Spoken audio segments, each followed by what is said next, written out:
Yeah, look at him. He's muted, shouting for no reason. Come on! There we go. Yes, people, welcome back to the Top 4 Podcast in the nick of frigging time, people. That's exactly right. Welcome to the Top 4 Podcast. My name's Peter. I'm an Arsenal FC fan. I'm joined by Oscar, a Chelsea fan. Palmer FC. You already know what it is. Not a great week for us, but not a bad week. At least it's not an L. At least my team didn't take an L. What are you lot saying? I'm joined by Robinho, a Manchester United fan. Random. I don't know if you watched the countdown. Yeah. It still says 2022. Right? That is where Manchester United are at this point, because we have not changed since 2022. But we'll get into it, folks. We'll get into it. I'm back. Let's do this. Yes, sir. We will get into it, of course. I'm joined by Generous Dave, an Arsenal fan. Guys, why does Arteta love to stress people out, bro? Come on, bro. Allow it, man. Dibby teams, blood. We're struggling to put them away. Just put away the dibby. The dibs. The dibs, blood. The dross of the dross. league, but we need to be dealing with them. None of this. That wasn't really struggle. Was it struggle? Come Hey, come on now. That first 60 minutes, it was. I was like, oh, what's happening here? Are we gonna see? We don't. Are we gonna see a miracle? But service resumed. But honestly, look, as I said, Ramsdale is trash, blood. He showed you guys. We need to deal with the dibby. We don't need them scoring, and then we show them how garbage they are, bruv. Come on now. Stressing Peter out, blood. Allow it. Wowza. I'm joined by AD, a Liverpool fan. On a slot, on a slot, on a slot, on a slot. Slot, I'm loving it.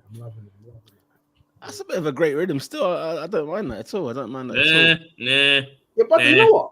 Funnily enough, I've never heard it before. You know what, though? I think you could do better than that. You've had better, bro. Yeah, you've had better. No, but you know this? That's not even an official rhythm. Like, some guy must have tweeted, I'll big him up whoever he is. He must have been like, his 4-year-old son started singing Arne Slot's name in the Baby Shark rhythm. So I just thought, you know what? Let me give it his props in it.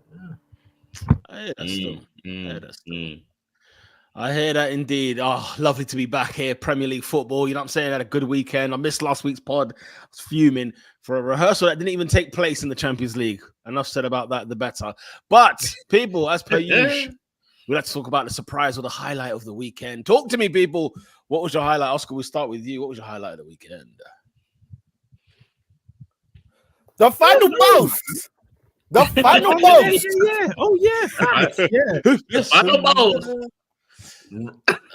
Speaking of, you know what?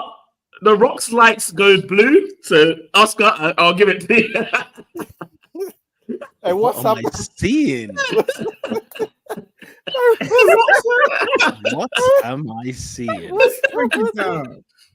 Hey, did the camera break in front of him? You know what's... Did the camera break? Oh, my God. I don't know what's happening. Imagine, I think your camera broke. I thought Oscar did the majest thing of all time. This was gonna finish the podcast right here and then. Yeah, for real. I legit thought this was the final boss. God. That's what I was thinking. I thought, you know what? That was sick. But has your camera just broke in front of you? Has the primary? I don't know what's happened. Your camera broke online. Mention of his name, just a mere his aura is stupendous. I don't know what happened to this camera. The final boss is at your door. Here's what I'll say, Oscar. You sign out, come back in. If it stays as it is, bro, this is you from now on. This is you. It's Chelsea blue through and through, people. Take it as it is. Take it as it is. But wow. Before we do the rest of the week, I don't know Baraka, our ATL resident, did you go to Bad Blood? And if you didn't, you're not that guy. It's in your hometown at ATL. So we need to know. But them tickets are expensive. Hey, listen, in America, make it happen. In America, you can go anywhere. I'm not having it. When it comes to the UK, I hear it because they're not here. Yeah. Exactly. And in the US, you got, you know, like we went to see, what did we see in DC? We went to see Battleground in DC like 2016, like $50 a ticket, bro. What's man talking about? Man, You know what I'm saying? Bro, but Triple H said that's the highest grossing event, like arena event of all time, or something crazy like that. What is? Bad Blood. It was like their best. That was like their best indoor sales to date. How? So it must have cost a pretty penny. You know what I mean? What did they do it in the Mercedes-Benz thing? No. No, it was a State Farm. What? Friggin' Atlanta Hawks? Yeah. Get Yeah. out of here, man. Come on. Yeah. Nice. How much was that ticket then? I'm telling you, WWE's rinsing. How much was that ticket? Hey, Baraka, They're making you're money. not that guy. So I You're was not that guy. I watched the press conference after. Triple H said it was the largest gate in WWE history. for an indoor pay-per-view, is the largest gate in WWE history. He also said they've had 60 straight sold out PLEs. Nah, do you know what, guys? You These know man what? are on Like, crud. wrestling. You know what? Yeah, WWE is mainstream again, and I love it. Nah, do you know what else is? But you know what? Like in life, yeah, when you watch all these documentaries that have taken place, obviously we watched recently the Vince McMahon thing. I know you lot spoke about, you touched on it. Pause last week, but at the same time, I'm thinking, do you know what, bro? I'm sick to death of the kayfabe. Even now, like, don't lie to me and tell me this was the highest grossing gate they've ever had in WWE history. Are you all right? Bro, needs protected. No, listen, Robinho. They did Dallas. They did the Dallas Cowboys Stadium. That's 100,000 people. They did what's the WrestleMania 3 when Hogan? 91,146. They counted the security. They counted the people in the kiosk. They counted the people out, the stewards outside. It's a farce. The people were there. The people were there. No, but come on, you can't tell me an arena that holds 17,000 did the highest gate. What are you talking about? No, but gate is just the amount the tickets were sold for. Oscar, did you hear me? Come back. Dallas is 100,000 people. No, but Dallas is a stadium. This is an inner. I'm talking arena. You can't sell the ticket for that amount of money for it to beat those arenas. No, but it's indoor. Like you're talking So about no, Dallas Stadium. That's a stadium. So they're not counting stadiums. They're not counting stadiums. What's the statement that they made? What's the statement they made? It's the biggest gate for an indoor arena. They were very specific. They were very specific in how they worded this. So obviously the stadiums don't count. And they've done bigger arenas in terms of numbers, but in terms of the amount they were able to charge for the tickets and sell out. Some of the tickets were probably going for like $100 a seat. And then they sold out, so it made more money. Yeah, that's what. Yeah, because when Triple H said that, I said, "Hold on, that don't make sense." I did everything that you just done. I did it all in my head because I was like, "How the hell?" But yeah, and Oscar, on top of that, they've been saying that for like the past 5 events in a row. Bro, every event is the greatest event ever. Everything's the greatest. You know? It's in the stadium history. Listen, all I'm saying is that it's cool again, and I'm happy. When it gets hot. Wrestling's been cool for time, though. What are you talking about? Wrestling's been cool for time. Yeah, but it's not been this hot for a while. I don't know, bro. Since WrestleMania, we've been on a run. Yeah, but I mean, like this year in general, it feels very 2000s-esque. Like, late 90s, 2000s. Yeah. Right. You might have a point there, but like, listen, WrestleMania 40 was probably the biggest WrestleMania since 30. In terms of like out mainstream and everything else, like it was gargantuan. Obviously we don't talk about wrestling for too long, but this week, Bad Blood, hosted by Metro Boomin, Quavo was in attendance. Metro Boy, what's some more? Lil Yachty was in attendance, and they're putting up promos for next year's SummerSlam with Cardi B. Cardi B is the one announced that SummerSlam is 2 nights. Yeah, man, they got something. They got something, man. It's cool again. We're cooking. We love that. What else was the highlight or surprise of the week? Is you got anything else? No, sure, yeah. My weekend was cool, but like nothing to write home about. Cool. West Ham giving Ipswich that bundle, bro. There was a scare though. There was a scare in the match. I can't lie. There was a little scare in that match, but MJ I don't know about fantasy. I haven't looked at it in a bit. I had the stinker, bruv. Everyone just looks like the down, last couple of weeks still. But yeah, you know, it's a wild card thing over the international break, bro. I ain't gonna lie. I haven't used mine yet, so I'm gonna run that on the international. Also, I'm gonna speak about my highlight of the week. Our bard in the football. What you call it? Yeah, you might know pagans for last week's shenanigans about the Piccadilly line. Yeah. Top line. No, let's keep it. Let's keep it. And guess what? And guess what? New trains coming. Is your line air conditioned? I don't think so, buddy. The new trains are coming. Listen, elite line. Let's have it right. Elite line. You want to go West End? Get you there. If you want to take your down to Covent Garden, and get you there. If you want to leave the UK, go on holiday, you can go to St Pancras, you can go to Heathrow, choose. Get you there. If you want to go see your team in North London, it will get you there. So, I can't elite line. The Piccadilly line, man. The Piccadilly line is an elite line. You know what? It goes everywhere. So the elite line. Dead line, cuz. Elite line. And I can't wait for next year when you get aircon throughout, you can walk through the digital. Listen, the new trains are coming. Elite line. You can't. You're not beating Elizabeth line, but that Lizzie line. I didn't say it was going to be Elizabeth. You said it was a dead line. I said dead. Elite line. Piccadilly's like mid. Let's be real. Is elite. All right, let's agree. What is the worst line though? What is actually like the bottom of the barrel? Central. Central. Is it Central? God dang. The thing is, you don't need the central line. You know? No, let's keep it a buck, Rubinho, yeah? If you don't have the central line, you're not missing anything. You can still get to where you need to get to. Look at Sam Lewis. He knows. Piccadilly line is elite. It's not elite. It's an elite line. It's not a top 5 line. Let's be clear. It's not a top 5 line. It's top 5 line. How many lines are there? Wait, how many? There's 11 lines. There's 11 lines. Name them now. 5? Oh. If there's 11, right? For it to be elite, then it would have to be what? Top 3. Yeah. And then the bottom 3 would be the relegation. No. Do you know who? You know what the worst line is? You know who needs to get kicked out of the league? Bakerloo, bruv. I'm sorry. Bakerloo is disgusting. Guys, I'm gonna stop you all now. I'm gonna say one line, and I'm gonna say, when's the last time you wrote it? The Waterloo and City line. When's the last time you wrote it? It's not a line, is it? It's not really a line. It's the bottom line. That's the answer. That's your answer. All right, so there's 10 lines then, really and truly. There's 10 lines. The thing is, here's what I would say, yeah. Top 3 comfortably. Jubilee makes it. It's a banker. Is in there, right? Jubilee. Victoria definitely. Victoria definitely is in there. And you know what I'm saying? The Lizzie. That's all I got to say. No, but it's Elizabeth line and Tube line though. Last week we agreed. Last week we agreed Elizabeth line doesn't count. It's too good. It's too good. And it's like it goes to Reading. It can't be. How can a TFO line go to Reading, blood? That's a fair point. But like, okay, bottom barrel.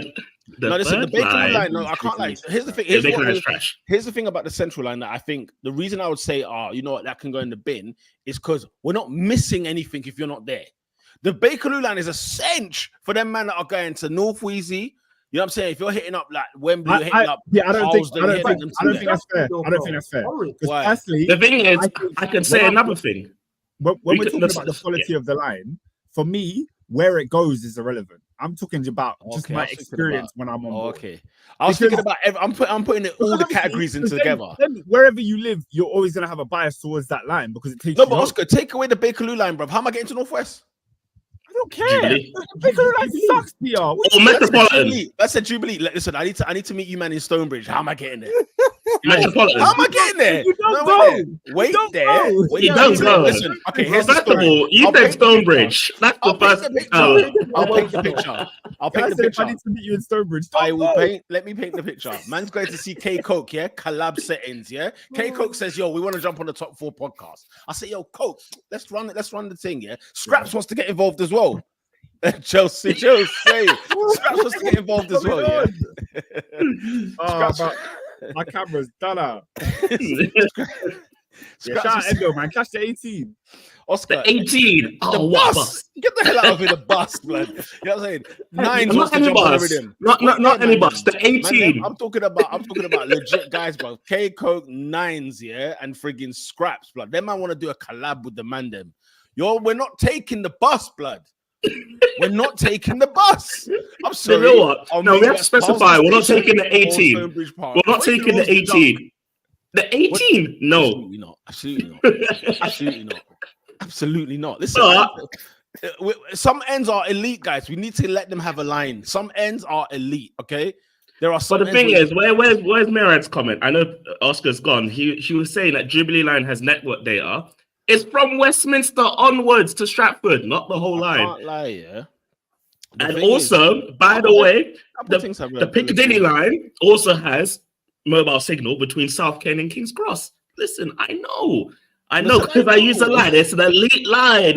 Don't hate on the Piccadilly line. It has mobile signal between South Ken and King's Cross. Do you know what is it? The Piccadilly, yeah. One thing about Piccadilly is that look, yeah, it's first of all there's hella stops. No, that's hella stops. District, yes. District, yes. Piccadilly, bro.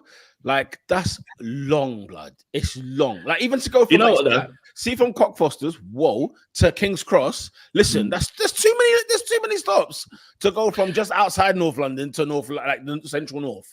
That's long. Do you know what though? Do you know what is? I'll give you a bottom three. Yeah, Waterloo City, Bakerloo. Do you know who's third?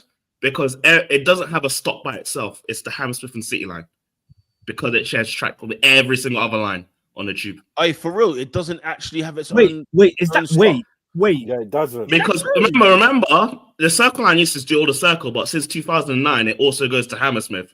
So the Hammersmith City, the only part where it's by itself is between Liverpool Street and Aldgate East. Get the hell out of here. Get the hell out of here. Get it, Oscar. Get it out of here. No, bro. No. You got the Metropolitan line. The Hammersmith City line. Get the Hammersmith City line out of here. How can you bro? In 2024, I found out that the Hammersmith City line doesn't have its own station. But Aldgate, East? Yeah, but no, Aldgate East. The section between Aldgate East and Liverpool Street has a tiny bit. He's talking about its own track. Like it's not even its own. Oscar, you need to have your own stop. Have some integrity. Have your own stop when no one else can get there, blood. Have something. Realistically, it's not even a line then. There's not a line. You never need it. I said, it used to have its own stops, but when the Circle line got extended to Hammersmith, that was it. Do you know what? And us man that pay taxpayers' money and our service them things bro. We have spent 20 minutes talking about train stations. No, because I was fuming when you said the highlight. I was like, no way.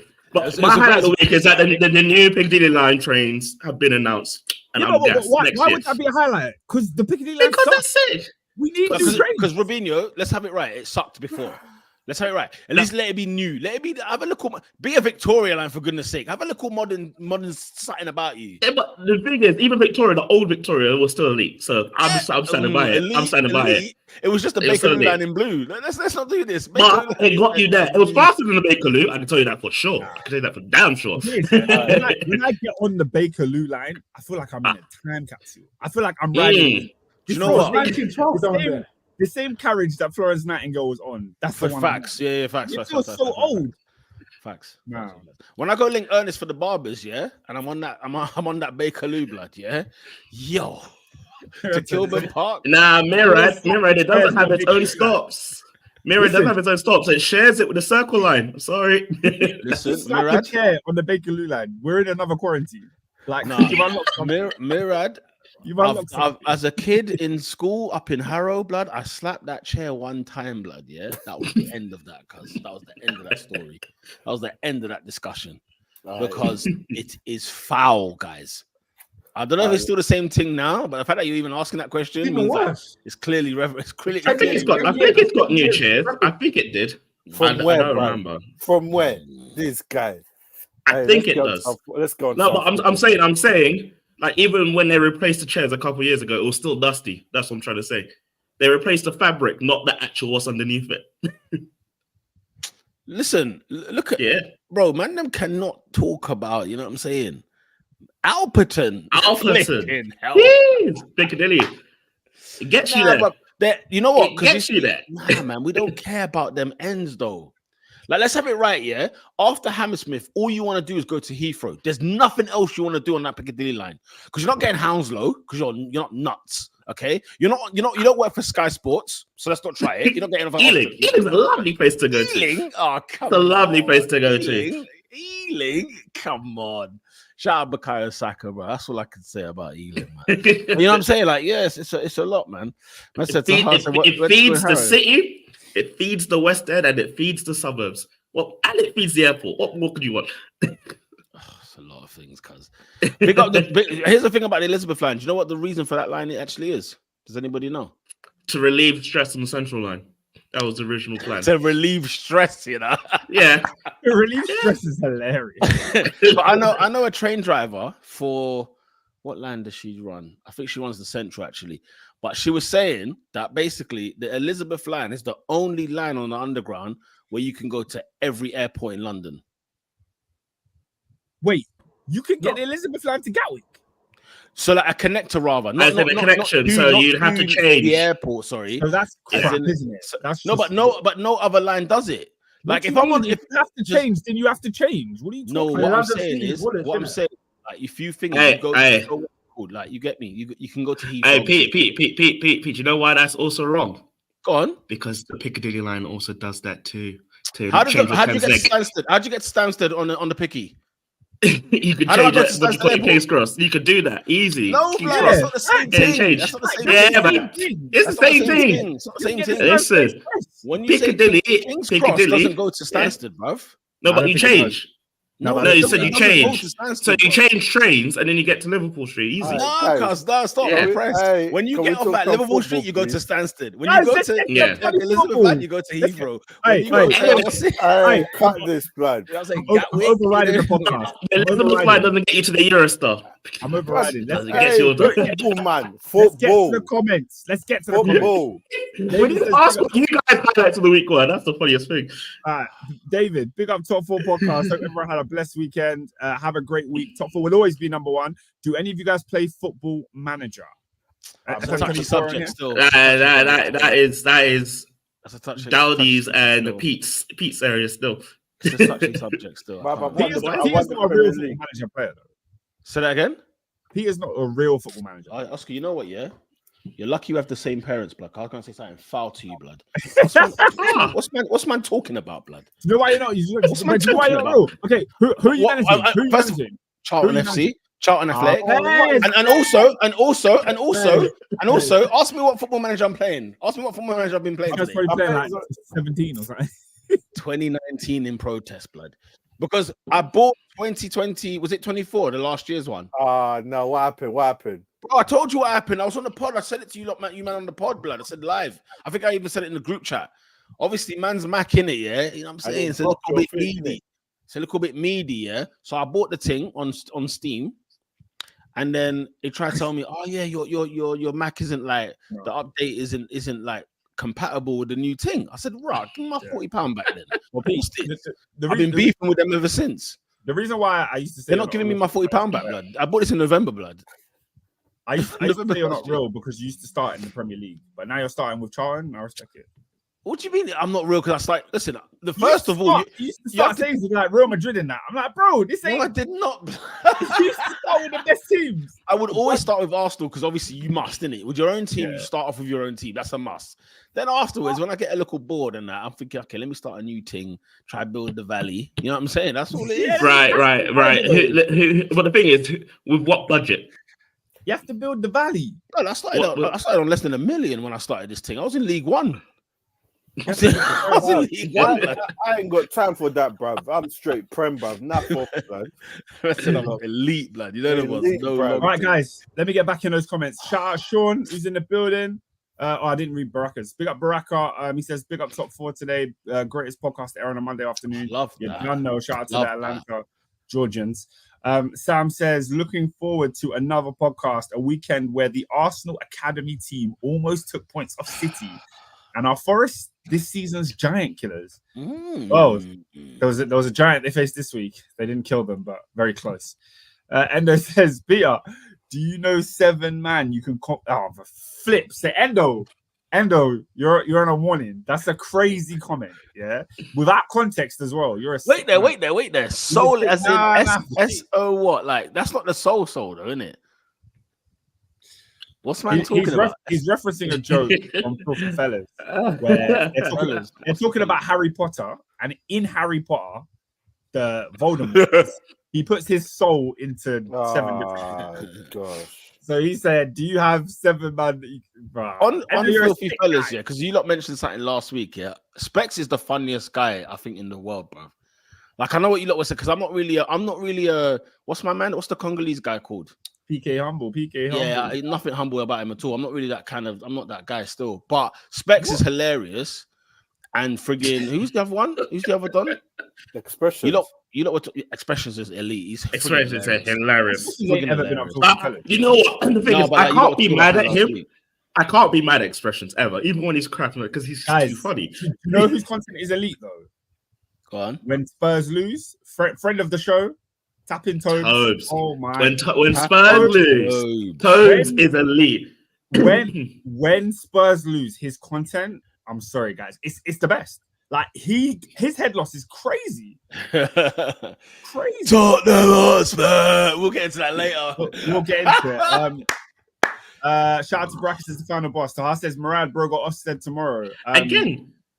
No. It's different. I thought it was Murad. I thought it was like, what? Again? What's highlight of the week going into Monday, meeting the stadium announcer on a random stroll in Southeast London. Look, brother. Talk about it. We're literally near the ends. Literally, like, man spots me and I'm looking at this guy like, I don't know who this is, but it can't be who I think it is. You know what? And the only thing is, because I've seen, like, we've had him on the pod where man's driving. We've seen him on the pod, innit? So, like, I've got like a whiff of what this guy could look like. But obviously in real life, man look different slightly than the cameras. Brother, the guy's like, he's saying, well, go on to me. And I'm looking at him like, surely I don't know who you are. Should I know you, kind of thing? And the man says Mirror, and I said, no friggin' way, but man's asking me, what am I doing here? So, like, brother, I live around here, man. This is my building right here, man. Do you know what I mean? So, big up Mirror, you know what I'm saying? Man says Southeast London. Can we do something about this, though? You just mentioned it. Can we, when we bring people onto the pod, can you guys stop driving, please? Because that's happened twice now. That's twice. Can we not cause live? Please be safe when listening to the podcast. you know that court case. You know that guy that's in court driving. Don't know why he's driving when he's meant to be in court. And the guy's he's in for a driving offense. And then the judge is like, "Are you driving right now?" He's like, "Oh yeah." I've got to knock that guy. But and he's like, "You're driving without a license currently." So let me pull up. Let me just pull up 1 second. Yeah, I'm driving. I know what video exactly what you're talking about. So yeah. God, shout out to Endo, who says the subs are growing. We're getting up there. Shout out to everybody. Subscribe if you're not subscribed. Like the video if you haven't already. Come on, yes. People. Come on. Baraka says wrestling in general is cool again. You're damn right. Shout out Balotelli's 11-12 only premises. He says Arsenal getting into PSR trouble. How? Water. No way. The moral good of the Premier League, the saints of the league, could potentially be in hot water. What's going on, bro? Who blood? Who blood? Interesting. Who blood? Shout out to some new people in the building. Street Catalog. Shout out SW6 top 4. We're in the building. Big up you, big up the gang. Big up the gang, man. I think we're ready to get it cracking, man. I think we're ready to get going. Shout out, there's hella comments today, man. I'm loving the energy, guys. Keep them coming. I'm trying to think, what's the game of the weekend, blood? I'm actually like, bro, all the games were equally mid, I think.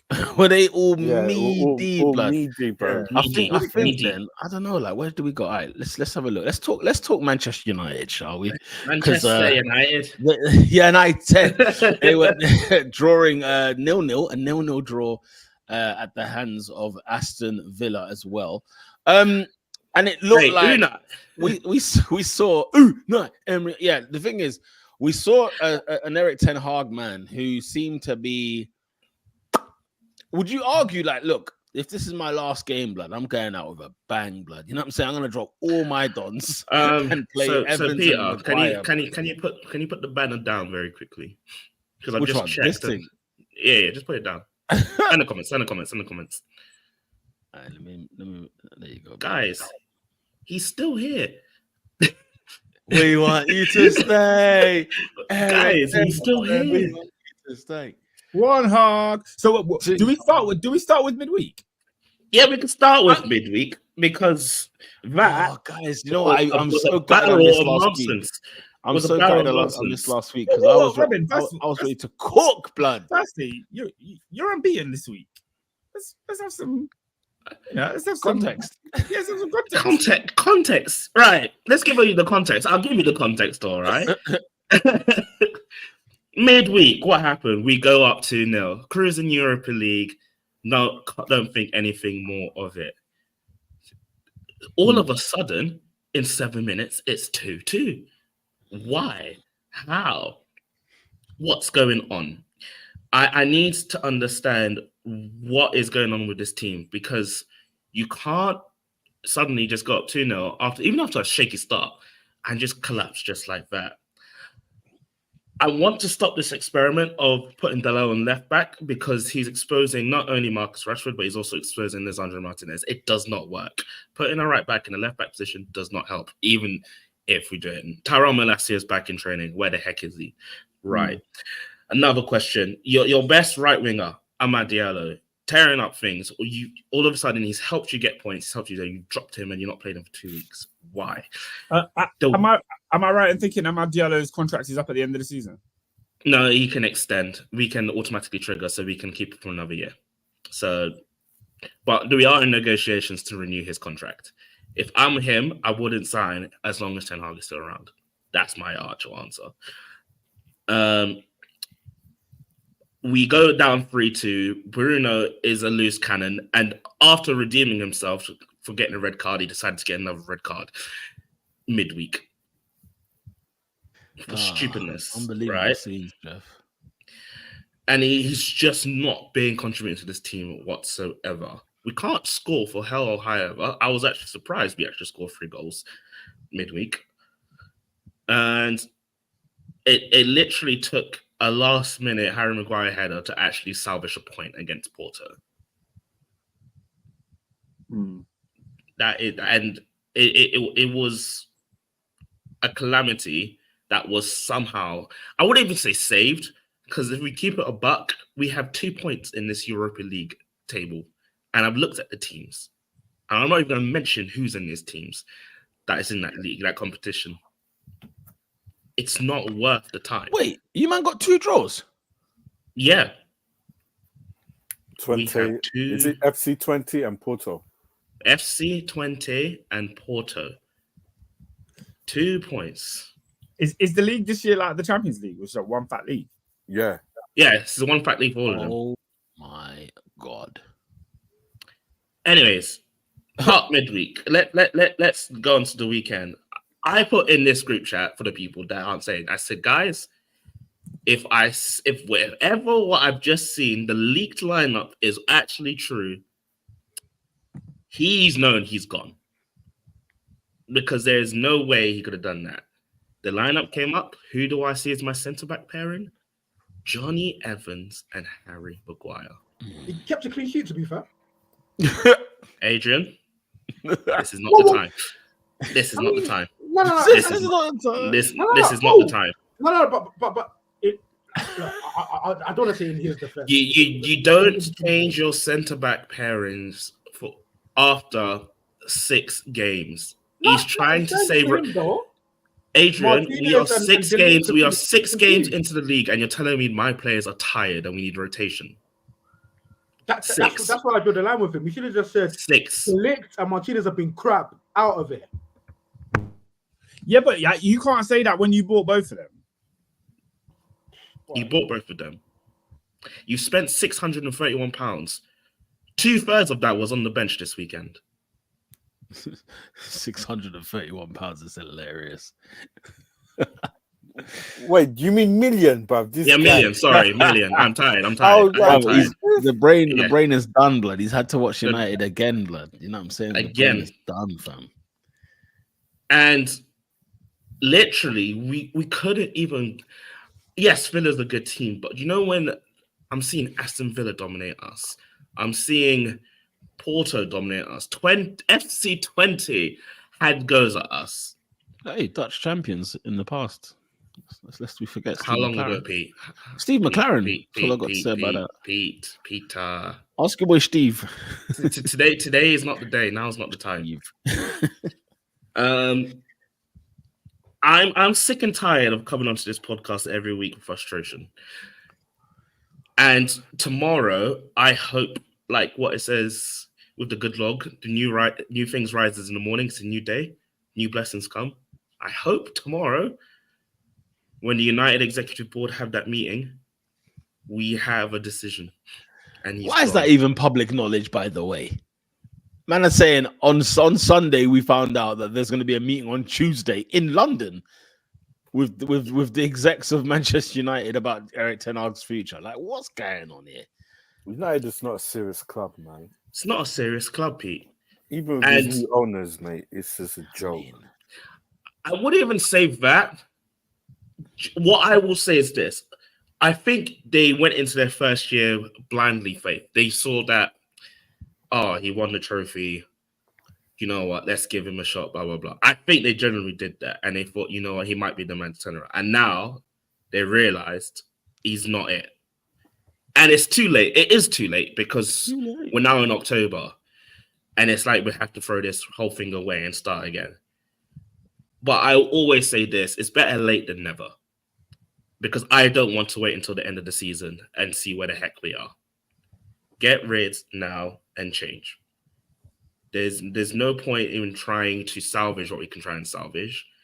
In the league, don't know what's going to happen. Europa League is still salvageable if we change now.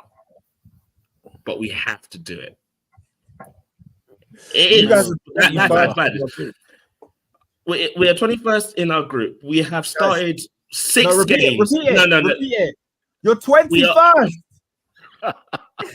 Oscar, we are 14th in the Premier League with 8 points after 7 games. No, United, yeah. You see, Man United. It's horrible. Criminal football club. You know, 14th in the Prem is crazy.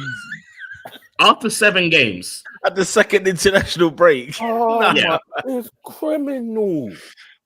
How? Oh, man. What are you doing? See, Man United, yeah. I said this last season, you need to burn this thing to the ground, bro. You've refused. Bro.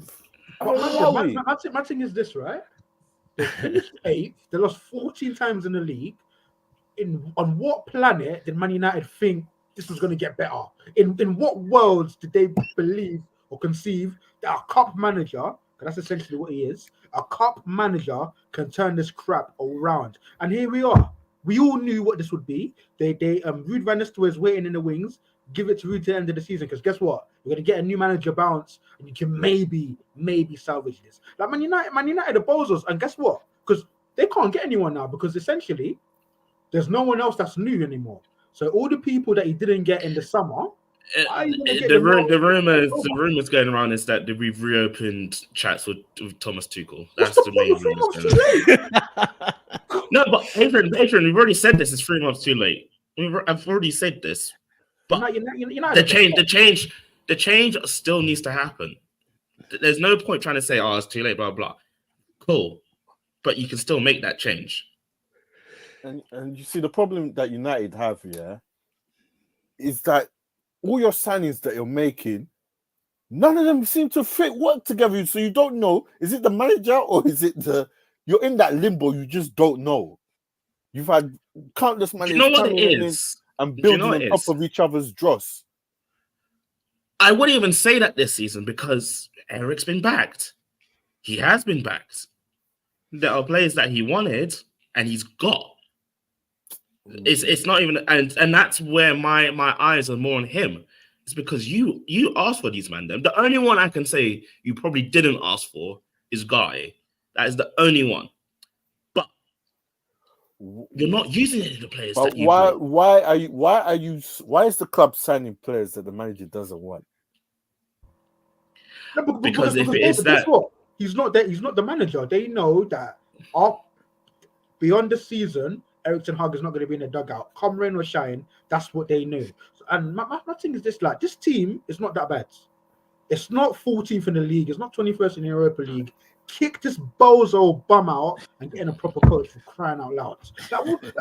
Man United, what's all of this romanticized? We're gonna go and have a scenic meeting in a London hotel. Piss off. Piss right off, man. Flipping out. My bro, because what's all of this woman and Arin? Got the guy, kick him out. The writing was on the wall season 1, man. The man were getting touched by Liverpool 7, 6 Man United, 4 Brentford. Man, we're getting touched, blood. And then we're here sitting there thinking, oh, you know what? Process, rare, this, that, and the other. You got to remember what you're sacking other managers previously for. You know, like, a lot less. A lot less. They were getting sacked for far less. Do you know what's sad? It's because Culture Cams, I don't know if you guys watched his thing earlier, but he said it best. He said Ten Hag is an amalgamation of all our previous managers. He's the boringness of LVG. He's the chaoticness of Ollie. He is the least threatening in front of goal of Jose. It's all of that combined, and there's no plan. Wow. Like I'm asking you to I'm basically asking this manager, can you play for a game of football? Because that's not what it is. Well, it was very much Jose on the weekend. This guy said, listen, we're gonna do anything not to concede a goal. Facts. That's what he went with. He said, I'm leaving with my head held high. I'm getting sacked in the morning. I am leaving with a point at Villa by hook or by freaking crook. Also, I'm actually very confused at Emery. Why is Ten Hag your kryptonite? Don't be confused. No, Robin. You're not allowed. We're not allowed to do this. Listen, Unai beat Bayern midweek. I'm all for it. I tell you every year, guys. Me and David lived through this. Emery sees Man United and he panics. He sees certain teams and he just freezes, blood. Villa froze on the weekend. Let's have it friggin' right, okay? Villa were no good on the weekend, right? As much as United are what they are. Villa turned up. This isn't the side that beat Bayern in midweek. It's not. It's sure as hell not. Oscar, you're muted. Oh, fair enough. They were hungover. Hung over? They beat Bayern, the biggest game of their flipping clubs last 20 years. And then they said, United on the weekend. Tuesday night in Birmingham must have been amazing. Gallons of vodka. Hey, cash. Was it a Tuesday, that game? And speaking of the villains, it was a Tuesday or Wednesday. Tuesday. Yeah, it was the Midlands, yeah. Speaking of the villains, obviously they beat Bayern Munich with a goal from John Duran, who has now signed a new deal at Aston Villa this year. 2028. Hey. Big up Villa. They saw the advantage and they said, we're going to get more money out of this guy if we have to sell him. I hear it. Oh, I hear the contract he was on previously was a farce.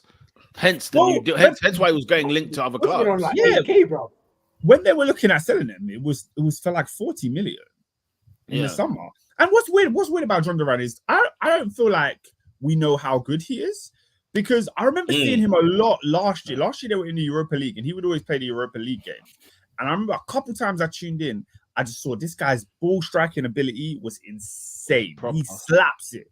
Yeah. Proper. But he was missing. Like he would hit the bar, he would go wide. He wasn't scoring like this. So now this season, he's not starting games. He's coming in for Watkins and scoring.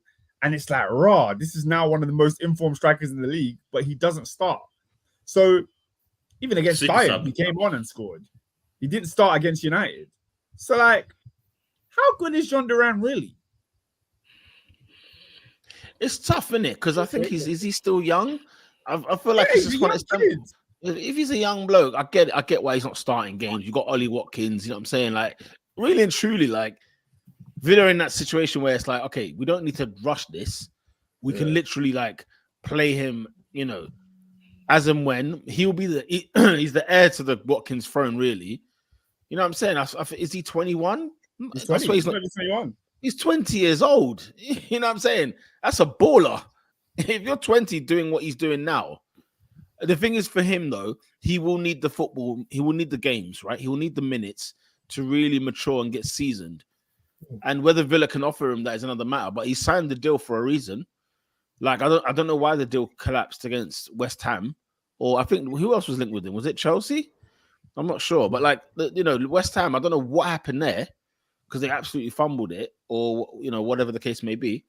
We have to wait and see. I think asking him if he's good or not, I think it's just premature because he's only 20. But what he's doing at 20. I didn't say easy good. I said how good is he? You know what I mean? Yeah, at 20, what he's doing is pretty remarkable. Pretty remarkable. But yeah, honestly, this club that claims to be the 20 times champions of this country is not acting like it. Not one bit. They need to fix it up. I hope tomorrow I have positive news. Yes, we could talk about why is it announced, blah, blah, blah. I'm more just get it over with. Let's just move forward. Because I wish I heard the pod, because I was listening back to the pod last week, because Ernie was asking, like, what triggered all of the Man United fans? Because I think everyone's now Ten Hag out. What triggered it? I think what triggered it was Tottenham Hotspur battered us. The answer, the simple answer is when Elvira said it's Tottenham. They came to our patch and made us look like we are the nothing. We've not won anything. We are the walkabout. I thought it was the fact that obviously last season Manchester United had a lot of injuries. Like there was a lot of sympathy for Ten Hag, but you come into this new season now. You've got De Ligt there. You've got Xerxes, who he bought, Højlund, who he bought, Ugarte now come in. Like, you've got all your players there. We've seen Mount, we've seen Rashford, we've seen Garnacho. We've seen every variation of what this Man United team can look like under Ten Hag. And none of them have looked good. It's not even like you're losing games and playing well. You're just playing whack and getting draws. Like, it's not good. Embarrassment at home to Liverpool, but even in recent years, we've come to expect Liverpool to go there and slap you. So when it comes to Tottenham Hotspur. Yeah. And that's what I think. It was the straw that broke the camel's back for a lot of United fans. And I don't think there was many. I think it was more like 60-40. But that 40% that was Ten Hag in, goodness me. Getting pumped by Tottenham, nah, it's not forgivable. It's not forgivable. And that's why I think what tipped everyone over. That's why you saw this week. Everyone's like, you know what, we had enough. Do you know what my highlight of the week was, yeah? When you're watching Man United lose to Porto, don't be eating a biryani. Don't be eating a biryani. The craziest thing about that clip is, obviously, he's fuming that he's eating when United are drawing, or losing, rather. But have you seen the clip just before it though? Before the goal? I was asking about it. Like, is it good? Like, is it? Have you seen this, Robin? I have seen this. I'm just saying, protect Saeed and his team at all costs. Saeed is a madman. Honestly, what is that you're eating? Is that biryani? Is it nice? Is it good? Man's asking for the review. When we're losing. Man's asking for the review. Oh, funny. Eating a biryani, like you're calm, you're chilling, brother. You was asking for the 5-star rating. I hear it though. Like when your games when your team's it's the Mancunian accent that does it for me. No, I can't really eat when my team's on. That's hard.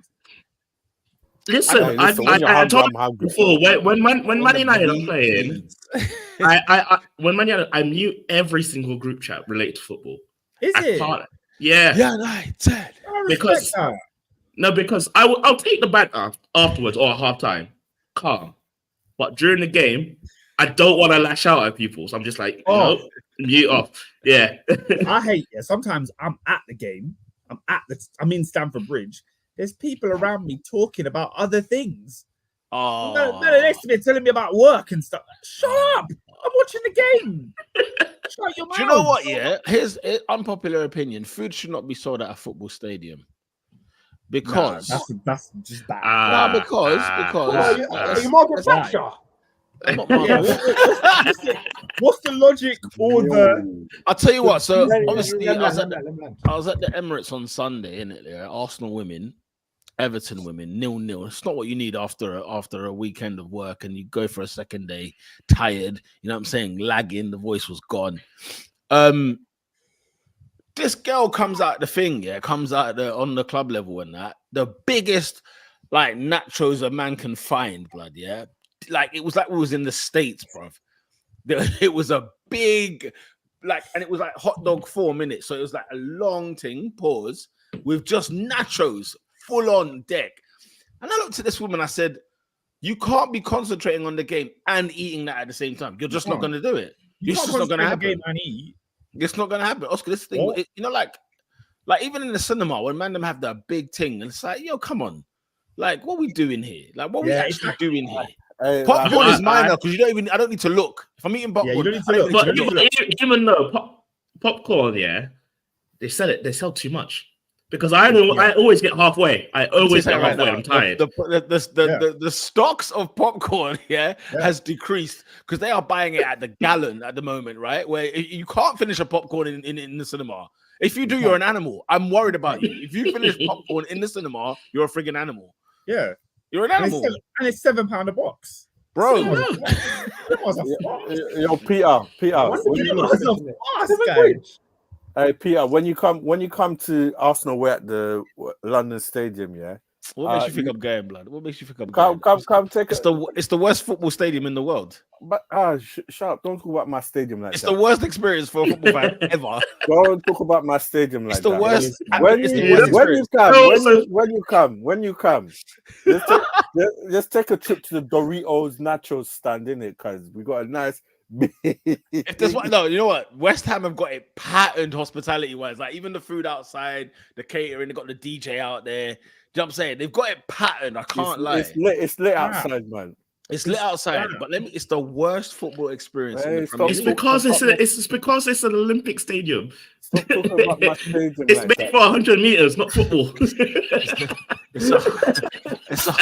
Bro, I'm watching Rob Holding and them man on the screen. Like I'm not even watching the game. Like what's there? Why have I paid so much money? Like the whole when you think about it, the ticket, travel, food, drink.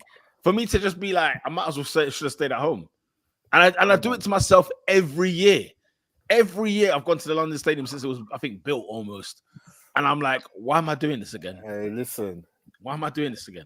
Listen, they're over there protesting the prices, no concessions anymore, bro. It was the most expensive beer in the Premier League, wasn't it? It was like £7 a pint. Like it was ridiculous. £7? It was over £7 a pint. What, for a pint, bro. It was madness, bro. You might as well get a cocktail where you're at it, and a shot.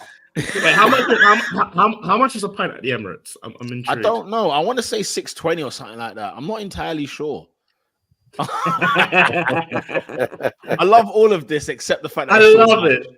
I love that it's Sean Dyche. It has to be Dyche. No. You know when Americans are using it as well. I love it. Sean Dyche is big in America as well. I'm loving it. Sean Dyche. I think United's is £5.50, but don't quote me on that. For a pint. Yeah, I mean, up north you expect. You know what I'm saying? Football, drink. Yeah, Delaware North are trying to finesse us, bro. Allow it, bro. They've been finessing Arsenal since 2006. Let's move it along, shall we? Yeah, let's move along. Listen, this club, man, do the right thing tomorrow. If I'm asking if he's still here next week, I need to be in that meeting. You need to have a meeting about the meeting. Kevin, it's going to be a long 2 weeks for you, my friend, because he's still around. He's not going anywhere. What was your thoughts on Van Nistelrooy and Ten Hag having a little, what seemed to be not a disagreement? That's not the right word. I don't think they were arguing. I don't think they were arguing. It seemed but like if I'm rude, I'm in my back of the head. I'm thinking, nah, I've got this. Sooner or later, I've got this, is what he's thinking. But he knew that when he signed the deal to be the assistant manager. Let's have it right. Like every man and his dog predicted, this is Ollie Mark II. Like we knew this. We friggin' knew this. Anyway, I just want to see how long it will last. Unfortunately for us that are not United fans, where we're not gonna see Ten Hag past November. We're just not gonna see that. So we gotta take this in while we can, and let you know what, because I was gutted obviously that Villa didn't do the business, right? But then I was like, you know what, the consolation is that Ten Hag stays in a little bit longer. You know them ones. So it's a bit of a sticky situation, to be fair. But we have to wait and see and watch this space. Anything else on this game? The actual game was dead. I have nothing to say. It's a very boring game. Yeah. Oh, right. Who have United got after the break? Brentford. Oh, where? You're conceding the first minute. You're conceding the first minute, bro. You are conceding in the first minute. But guys, let's be real. There's 20 teams in the league. There's only like 4 teams that it wouldn't have been a long day. Any team Robin said we'd be like long day. Yeah, that's true. No, that's true. That's the dire straits of where Manchester United are. Every team is said 4 teams. I'm just having a look at Man United's next couple in the league, and obviously Brentford at home, West Ham away, Chelsea at home, Leicester at home, Ipswich away, Everton at home. I think Ten Hag will stay in this job because the fixture looks kind. It looks kind. Do the right thing tomorrow. If he loses to Brentford, he's out, blood. What? First game back after the international. He's getting sacked, blood. Okay, no, Pete, I don't know what you read, but you didn't read this properly because there's a lot of L's here. I don't know. Brentford at home they win. West Ham away they win, or they might draw West Ham away. In between Brentford and West Ham, there's Fenerbahce away. Sorry, I was looking at what's it? Yeah, that trip to Turkey is going to be. Did you say Jose Mourinho's Fenerbahce? Yes. Oh, no, I think he's at Galatasaray. No, he's at Fenerbahce. He's at Fenerbahce. He's at Fenerbahce. Guys, what day? Do you know who's going to score? Fred. Fred is going to score. Guys, they're not winning that game. What date is that game? 24th It's a Thursday. It's a Thursday night. 24th of October. Manchester United are not winning that game. That is the day Erik Ten Hag manages his final game. I'm even and then after that, they go away to West Ham. No. He doesn't see West Ham away. He goes Jose Mourinho. Oh my God! You know Jose Mourinho's press conferences now are about that game. You guys think I'm joking? Watch every Jose press conference now. His press conferences are from now, knowing that he's got Man United to come to his stadium. No, guys, I don't think you understand. That's cash money, man. This is the day that the Lord has made. He's not walking out of Turkey as Man United coach. He's not. Mourinho's putting every egg he can find in that one basket. United at home. Nah, you man don't understand. Do you remember when Mourinho was having a bad time at Man United, yeah? That final season, the guy went to the Juventus away ground, blood. Yeah? If there was one thing he was making sure he gets is a result at Juve, because obviously he's former Inter. Yeah. Ronaldo's over there at Juve. If there was one thing he was waiting for, what happened at the final whistle when he won? He was what? He did that to the Juve fans, huh? What's what talking about? Listen, Jose Mourinho is. You know what? There's many things. I love Jose. I love Jose when he's not managing. I love him. If they're playing Besiktas, blood. I'm watching that press conference, blood. Let me tell you that right now. Wow, that's in my calendar, Barack. That's in my calendar right now, blood. At Fenerbahce's ground. You know what, though? Lovely. Is it? Sorry to talk about Europe. I always feel like Man United, every time we're in Europe, we're always in Turkey and we're always in Switzerland. And I don't get why. You gotta put some money behind the till, man. I'm telling you now. Always. Every year, we're always in Turkey. It doesn't matter if it's the European League or it's the Champions League. There's a Swiss team and there's a Turkish team. You've played them all. You've played every Swiss and Turkish team in their league. So swear it down. You played them all. Who was it under Oli? Was it Basak Shahir? Was it Demba Ba? Yeah. Was he playing for them at the time? Come on. You're not making it up. And before Russia got banned, we're always in Moscow as well for some odd reason. Again, money behind the till, man. Let me tell you that now, blood. All right, let's move it along, shall we? Yeah. I think our next exciting topic, Chelsea. You know, people. Listen, look, people were talking about. It was scary times in that Stamford Bridge for the stuff. They were talking about Chelsea. You know, have we got them wrong? You know, we're predicting their downfall, and then they've been doing well. They've been getting a couple of results in, and then there's always this kind of result that shows up with Chelsea Football Club against 10 men, Nottingham Forest. You know what I'm saying? Nuno Espirito Santo coming with a game plan, and he succeeded with that game plan. It was an interesting game, to be fair. Oscar, talk to me, man. Was you there? Was you at the bridge? I wasn't there. But it was a very, very lively 1-1 game. Like a lot of first half, obviously, it was 0-0, but second half, the game really came into life. I'm disappointed with the result. Very, very disappointed that we didn't win the game. And I didn't watch the game live, so I was fuming with the result. Then when I watched the game back, I'd calm down and be like, you know what? We played our football, you know. We actually played well. Like we did what we've been doing throughout the season. And it reminded me exactly like the Palace game. I think the reason I'd be more annoyed or confused is because we've dropped points all because of like not finishing in the final third. I think we had opportunities to score and close this game off. Palmer should have scored one. Madueke should have scored another. Felix should have scored one. Flipping Nkunku should have had one. So their goalkeeper wins man of the match, and that tells you a lot of the story. But in the same vein, defensively, we weren't the greatest because Sanchez was probably our best player. So both goalkeepers win the man of the match. But in the totality of the game, I'm not upset by the performance at all. I think we played very, very well.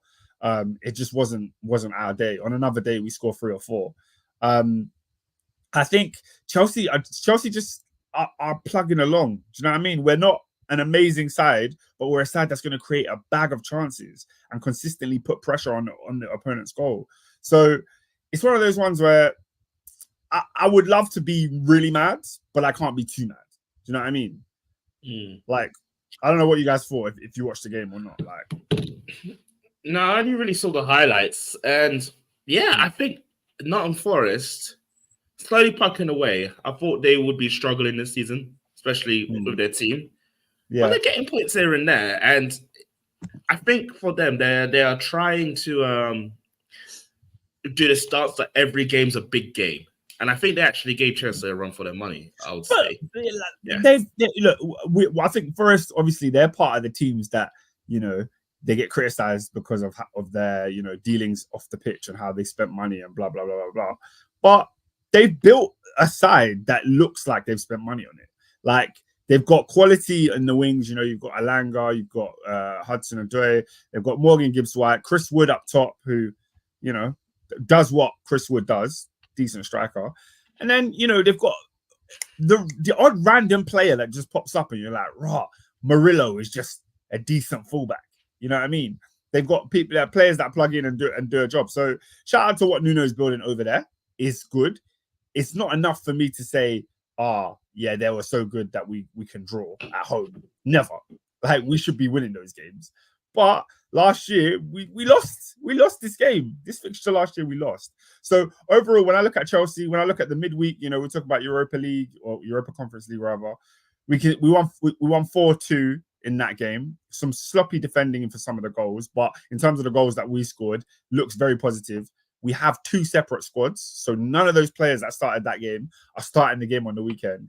And the A team, you know, your Madueke, Sancho, Palmer, I was very happy with the performances they put in. They were consistently threatening and making Forest have to work for it. We had 22 shots, so we were putting them under pressure a lot of times in the final third. And I think it's safe to say, or not safe to say, you guys can decide. I think we're one of the most exciting teams to watch in the league, in the sense where, like I said, I didn't watch the game live. I watched it back.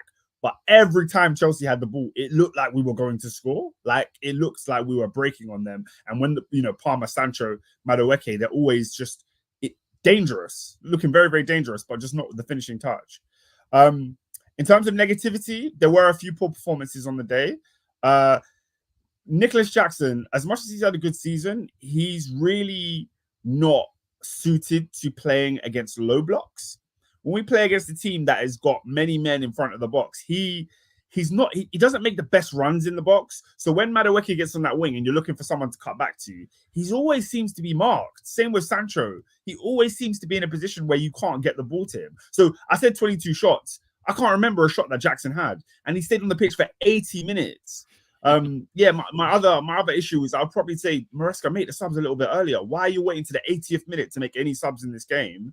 Was very, very frustrating. So you've got a player like Jackson, whom I would much rather see Nkunku in these home games on low blocks. Like the week after next, we go to Anfield. And, Liverpool are probably going to dominate a lot of the ball. They've got a big pitch. It's a lot of space. Jackson's perfect for that game.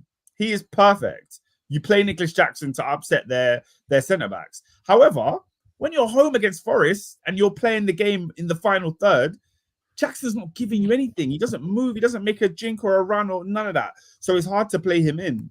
And then when you move back to the midfield, Enzo Fernandez, guys, it's not all the way there, man. It's not all the way there with Enzo. He's not affecting the team. There's a couple passes I saw from him where I was like, I don't get it. I don't get him. I don't get what people like about this player. I'm not really sold.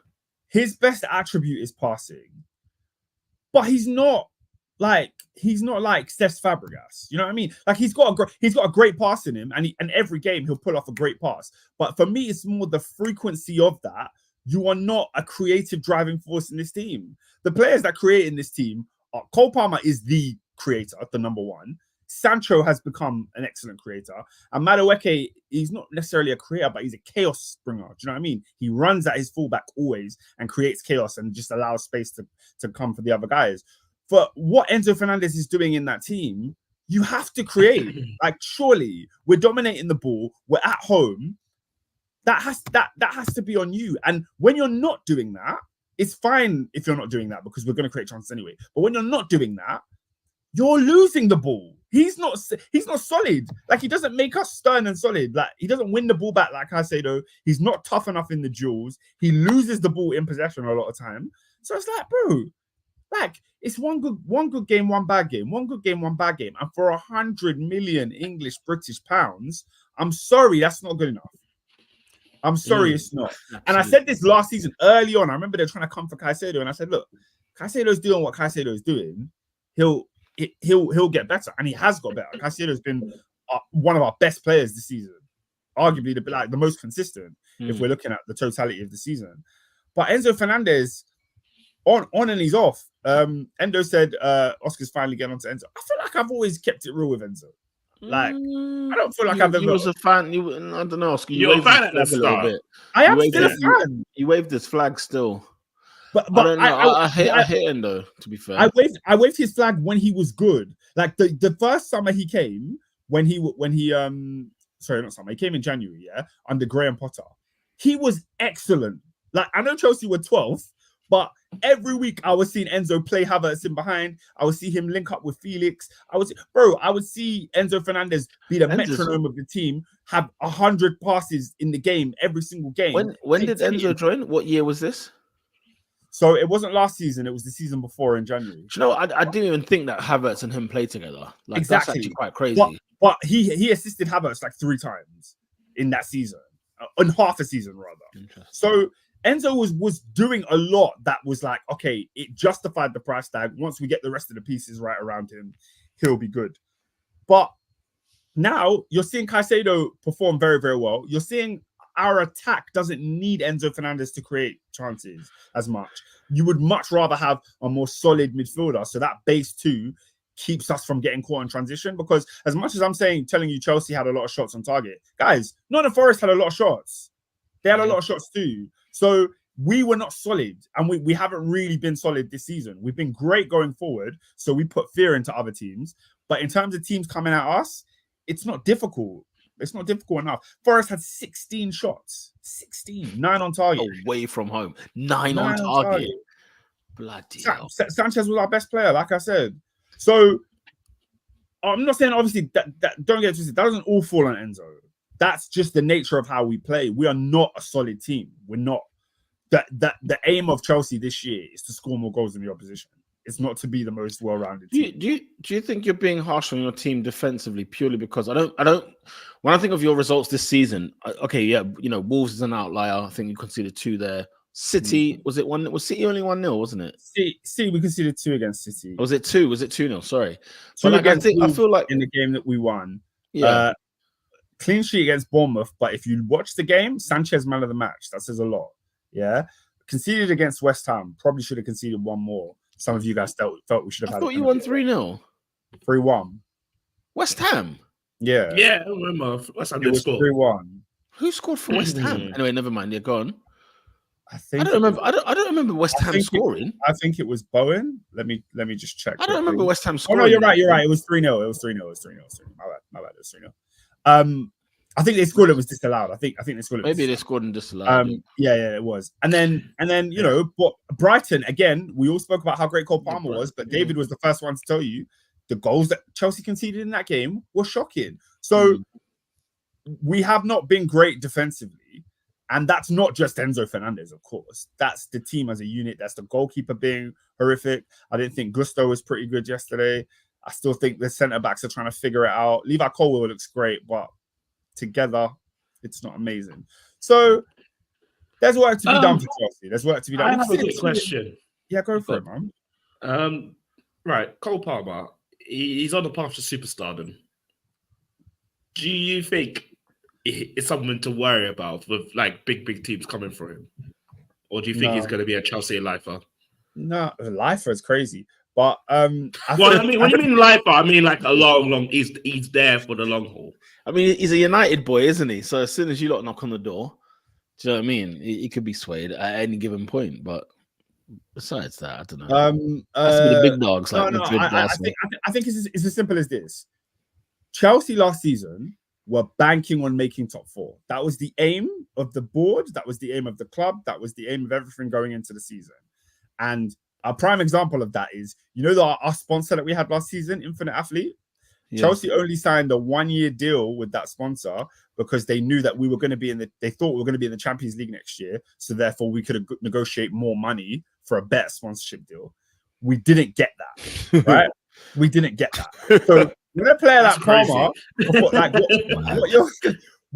now Chelsea again go into a second season where they don't have a sponsor, because of similar dealings, right? When it comes to Palmer, Chelsea have to be in the Champions League next year. There's no ifs, ands, or buts.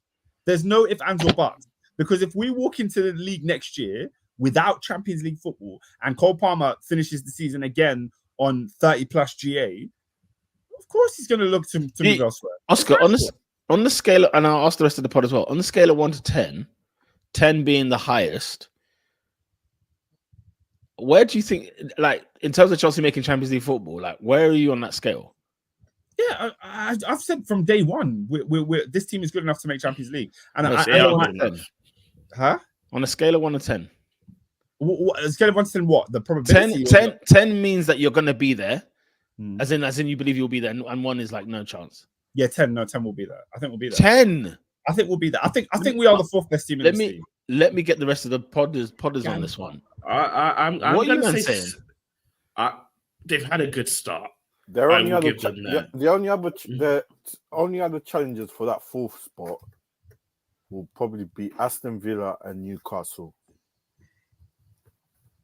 So where are you on the scale of 1 to 10 with Chelsea? Sorry? I'm on a 6. That they will make it in the Champions League. It's more likely they will than won't. I'll give it a strong 7. Blood, Adrian. I'm going to go against my early prediction. Let me see. I was expecting them to turn it around like this, so that's why I'm just like, oh, okay. As things are standing, probably got to give her an 8. Like that attack is looking irrepressible. And for me, my main one of my main bits of apprehension was how does Enzo balance it? But so far, he's literally said, "Rah, this is my starting next year, and if you're not part of that, you're going to play in the Conference League." So, you mean Maresca? But don't get me wrong, I think there's still defensive frailties, but that attack, they've just got so much quality to burst through teams. I think give it a strong 8. Whereas before, it might have been like a 4 because I wasn't too happy with how they dealt with things. But I'm clearly a hater, or I've read Chelsea wrong, or I'm not really haven't got my finger on the pulse on But this the compared to thing what is, you though, guys are saying. it's But okay to not.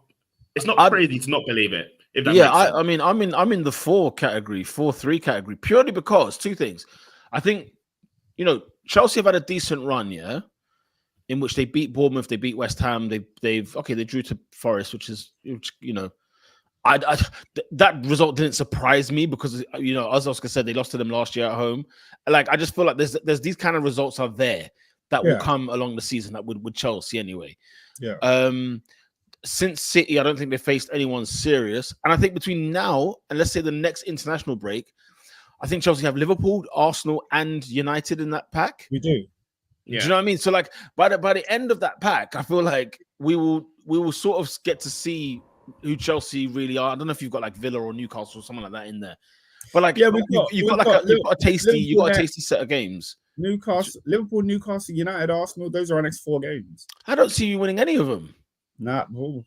Okay. No, you know what I'm saying? Like on a more serious note, like, I see them beating. Where's United?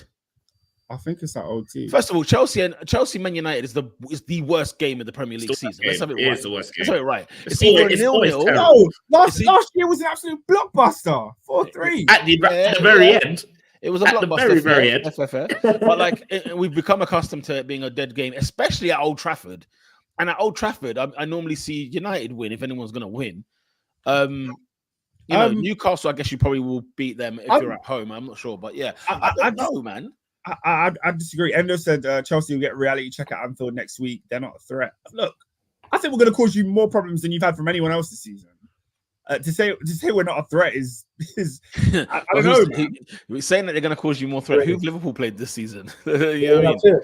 But I think we are a threat. They ain't played no threats yet. We are a threat. I think Chelsea will beat the teams that they're better than, and that attack anyway is going to blow away a lot of teams in this league. I'd say Chelsea finished 6th this season purely because I think, as you said, they'll beat teams that they should beat. But then there are Forest results in there. Yeah, there are results that I believe because you guys are a mess upstairs, right? And I think it will infiltrate downstairs.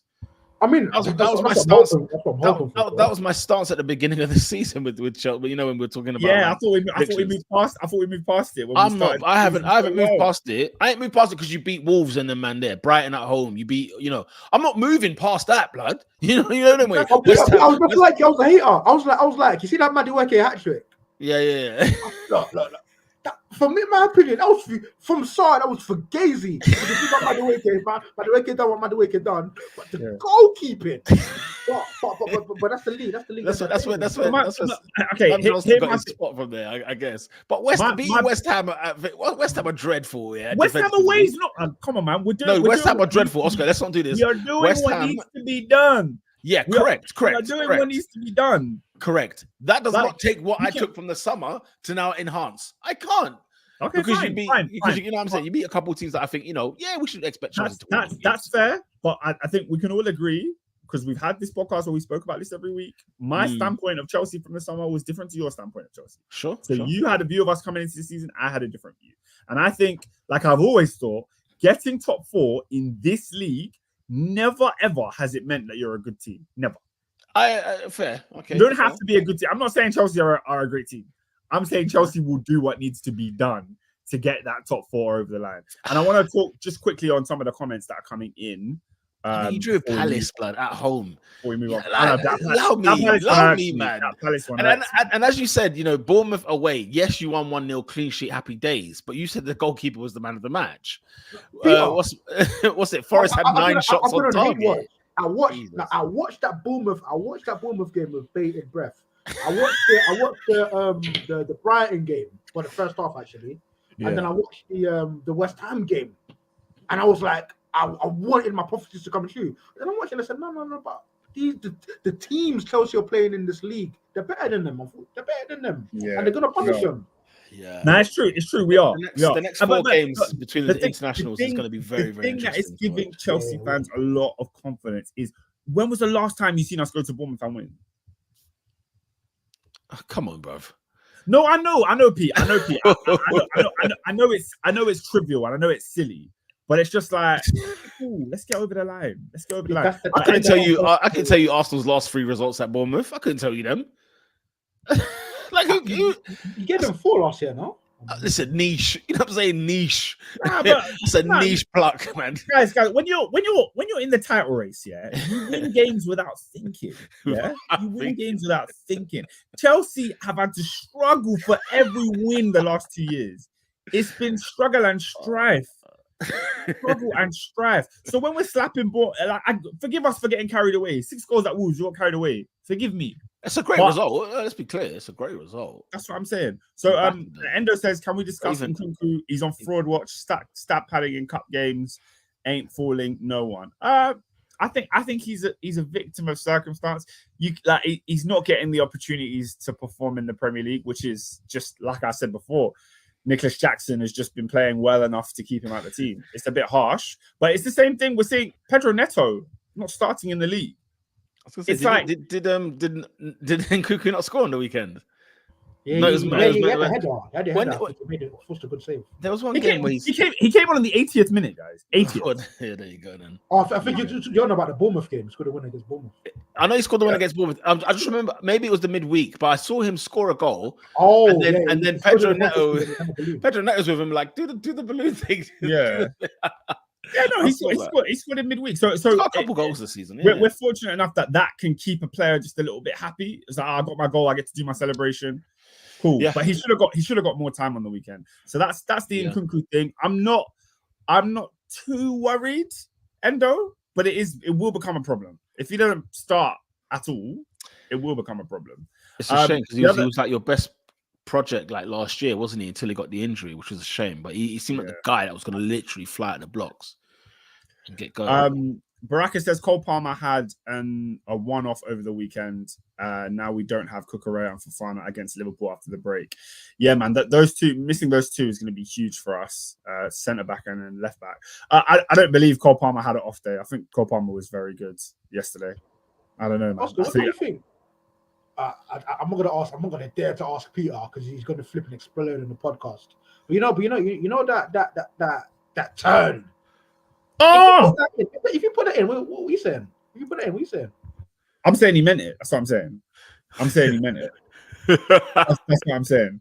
Nah, but it's like stuff like that. It was just the finishing was off. Just the finishing, but he's still left with an assist. Like, I think Palmer was decent yesterday. It wasn't a bad game. Endo saying, I think Palmer's numbers are a lot better than his performances. I don't think he's been good. Guys, on the pod, I said not long ago, Palmer's one of the most underrated English players we've ever seen. It's comments like this. No, I agreed. I agreed then. It's comments like this. This is the best thing out of England, since I'm still thinking. Rooney? What, the in-betweeners? Oh, first Rooney. It was in-betweeners. The in-betweeners. I think since Wayne Rooney. Like, when you think about England, after Rooney, we've been scratching. That's bold.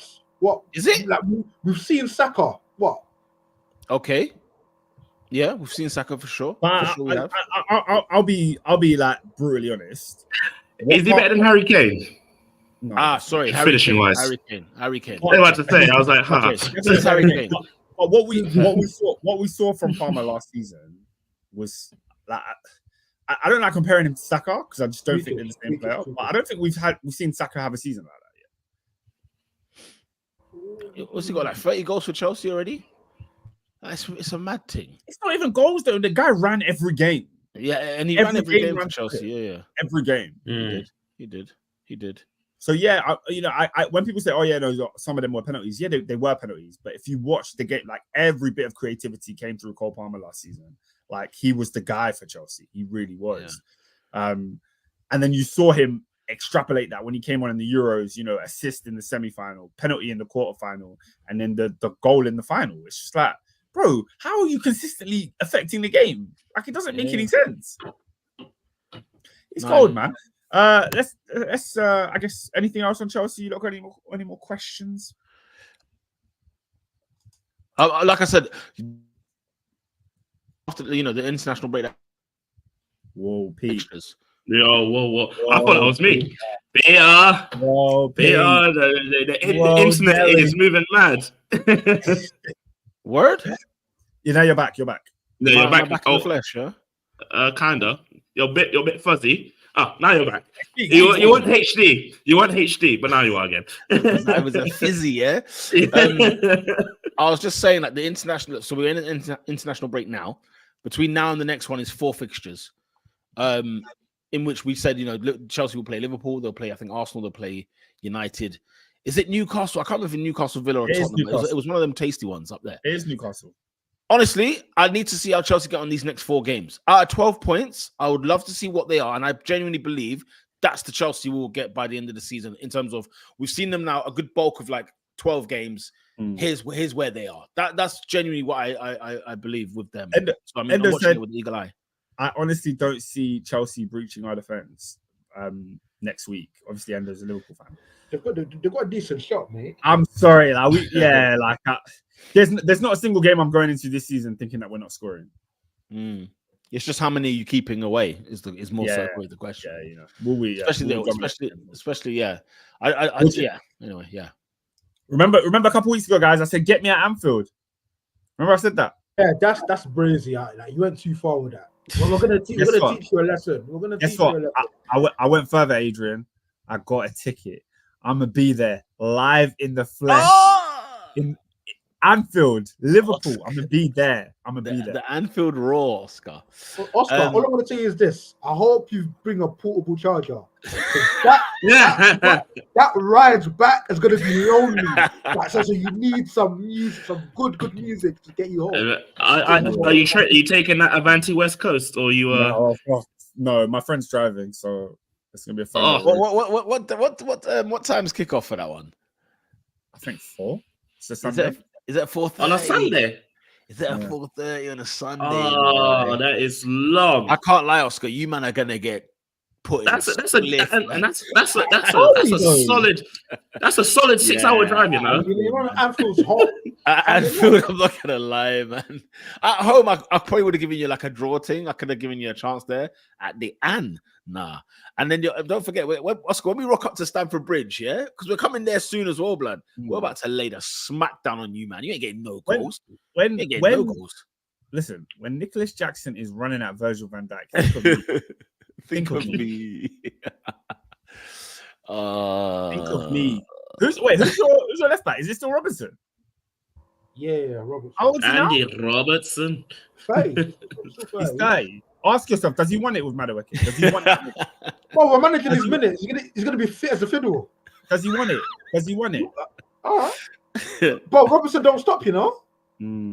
Like Who you got? Trent or Bradley on the right? Who you got? Robertson. Well, Trent, obviously. Last time I saw Bradley there, I don't know, but yeah, cool. What? Yeah, because Trent was injured. You know, and Bradley scored when we beat you 4-0. Behave, man. Hey, that kid, 4-1, man. 4-1 and Kunku. Respect. Oh, yeah, Oscar, I can't lie, yeah. In at least 2 of those 4 fixtures, you're getting a lesson, blood. Anfield and when Arsenal rock up, blood. We're gonna teach you a lesson. When Arsenal come up being all black, blood. You know, it was rock up, blood. All right, let's move on. Because last year you came in, Rose, you caught life. Don't do that. We caught life. We beat you 5-0. At Stamford Bridge. Last year when you came to Stamford Bridge, you caught life. And what was the score? 2-2. Yeah, okay. That's when Chelsea were good against the big teams. You lost the league by 2 points. We weren't good against the big teams. Is that what we're doing, AD? It's true. Wait. Not that it was bent refereeing at Villa Park and at St. James's back-to-back weeks. Stamford Bridge. You lost the league at Stamford Bridge. Come on. Yeah. We've won the league at your ground before, so just relax. Just calm down. Is it? The song doesn't make sense, yeah? When was that? We won the league at Anfield. We won it at the Lane. Stamford Bridge, Old Trafford. No one can say the same. Listen, do your history. What channel was it on? It was on Beaton Max. I don't know what channel it was on. It was on TV. That game was played before the Bakerloo line was invented. Come on, man. Probably. Yeah, facts. And Peter, they still count. You see Michael Thomas, yeah? because I used to watch Masters football. It used to grind my gears when I used to see him wear the Liverpool colours. Do you know what Michael Thomas done? Just to give you guys a little history lesson. Thomas, right? Yeah. Arsenal beat Liverpool to the league. Michael Thomas scored the winning goal at Anfield. I think he has in 1989. And then he has the goal to wear Liverpool Reds. It used to get me mad. The thing is, he joined Liverpool, I think, the following season, didn't he? He's never been, ever since he joined Liverpool, he's never been Arsenal again, really. Do you know what killed me? I think it happened last season. Southampton were playing Arsenal, and Theo Walcott was tweeting like, I really hope Arsenal can win this because it was deep in the title race. And I was like, hold on, last year you scored the goal that made it so Arsenal didn't win the league. You were playing for Southampton. Crazy, man, crazy. Let's keep it pushing. Where are we going next, guys? I mean, we'll talk about Arsenal. We'll talk about Arsenal, Southampton. Arsenal 3-1 winners at the Emirati against Southampton, against the Saints. Good to see Aaron Ramsdale. It was sticky. It's never sticky. Kai Evans scores again, Simon. Listen, it was sticky. Seven goals at home in a row he scored? Havertz? It took you a bit to get through Ramsdale. Never sticky. Guys, you know Arsenal, man. The problem with us, it's like what happened with Leicester last week, Leicester got put in a blunt in the first half, right? And we thought we can go to Cuba cigar settings. The thing is, we chilled too much that they just scored 2 goals out of nowhere. And it was a case of, look, bring the troops on and we'll go again. Arsenal were never nervous against Southampton. Let's have it right, man. Let's have it friggin' right. Arsenal, look, we do need to wake up defensively. Obviously, we had a tough start to the season. We were playing people like friggin', Spurs away. We had Villa away. Who else did we play? City away. You know what I mean? We have to be very, very structured in defense. They tried to end your title hopes before it started. Away at those 3 games, by the way. They were all away. Yeah, away of all those 3 games. It was like in a row, for crying out loud. The Champions League in between. But those are our first 3 away games. If there was an envelope pass, you're doing well. No, man. You're wrong course. At the end of the day, we got away from hell with those fixtures, okay? And I think even the defensive guys are a bit knackered. They're a bit like, listen, can we have a break for goodness sake? And they see Jamie Vardy and they see what's Southampton's centre forward anyway. I don't even know who it is. I'm trying to think now. Cameron Archer and Adam Armstrong. You know what I mean? Like they're man there. It's like, let me have a day off. Let me have a day off. You must have been fuming when you said goal for Southampton.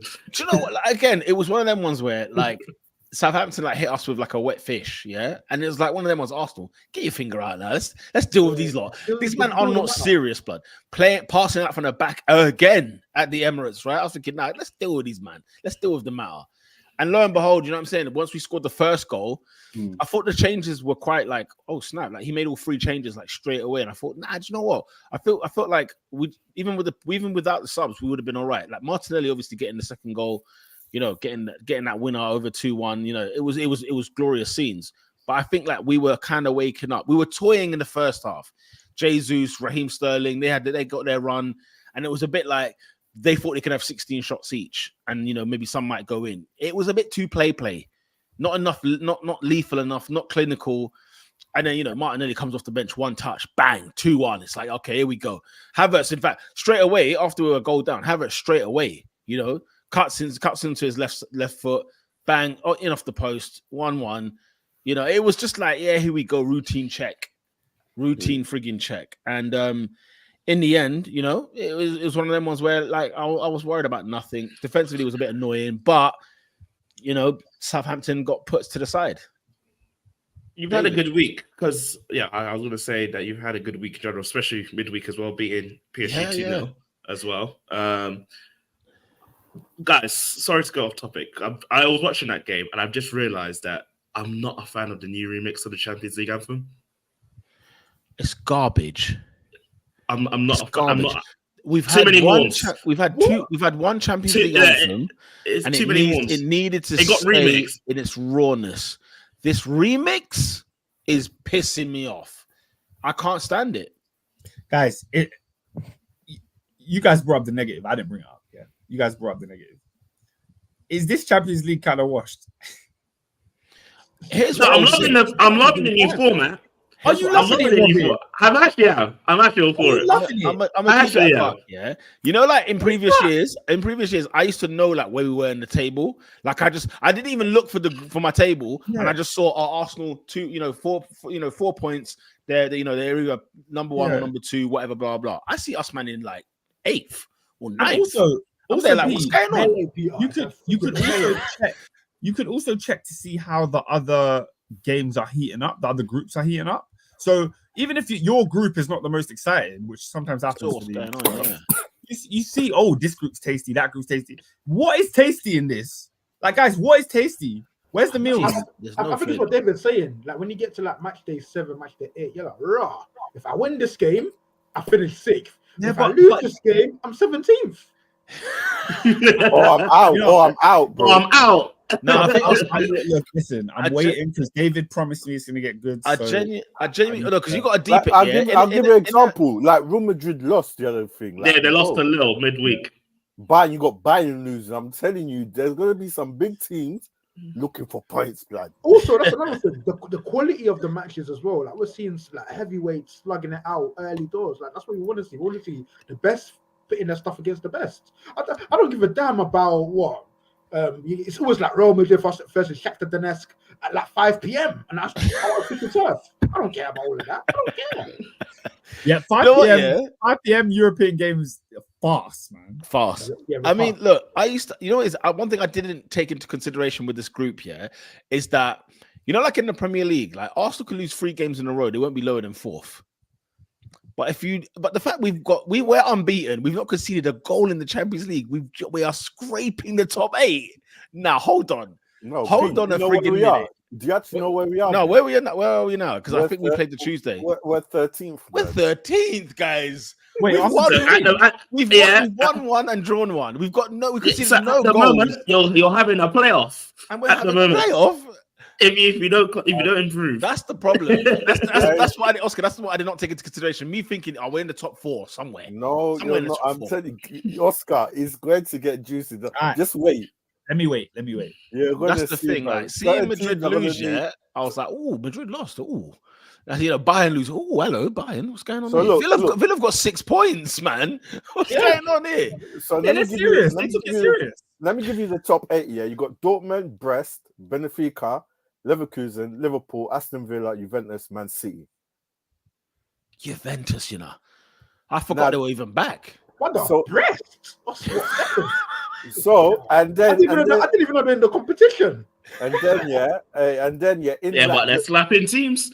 in the 9th to 24th, you got your Atleticos in there. You got your Celtics, PSG, Madrid, Barcelona, Bayern, Monaco, us. Sporting, Celtic Atlanta. held a beating, blood. They did. 7, I think it was. Brendan, man.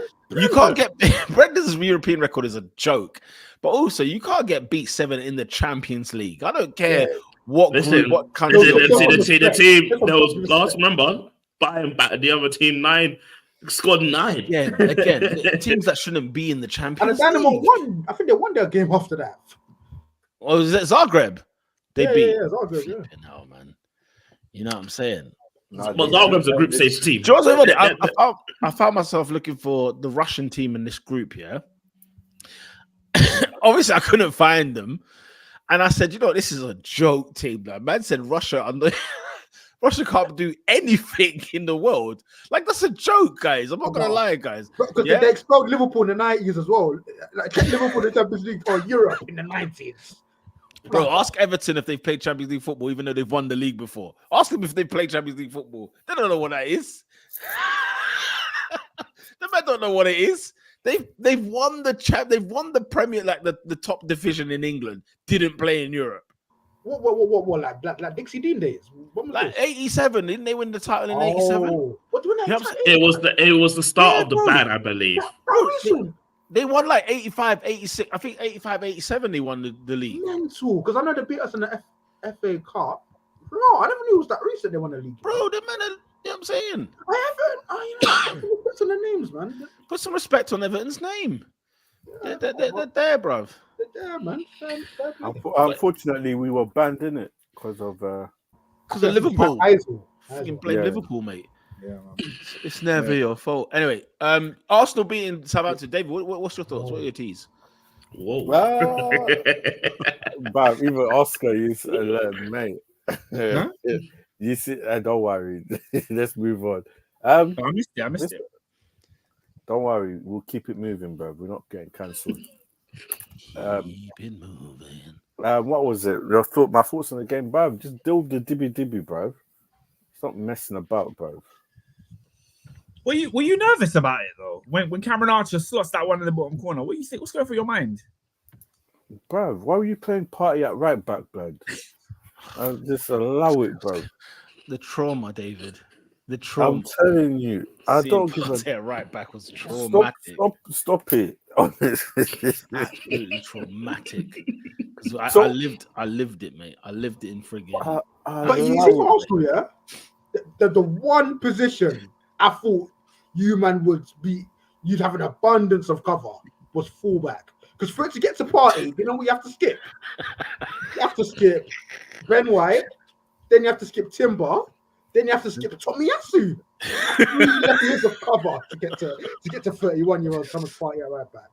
And for good measure, like one of the centre halves that's right footed surely could slot there as well. Do you know what it was? Like it's we play 4 centre backs as it is. Yeah, so like surely one of them. You know what I mean? You know? But yeah.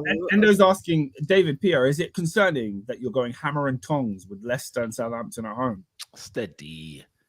See, this is what I don't like about football fans, yeah, is that when United used to do this in their heyday, you know what I'm saying? Nothing. Oh, this is the true grit of champions. You know what I mean? Like it was one of them ones where we're up against adversity. We're up against. No, it's not concerning. Like, what do you want? A clean sheet for 38 games? Like, you know what I mean? Like we're gonna concede some goals. Like on a clean sheet against Southampton, I'll be real. But they won 3-1. Like, what did you want 3-1? You know what I'm saying? Southampton going 1-0 up is crazy.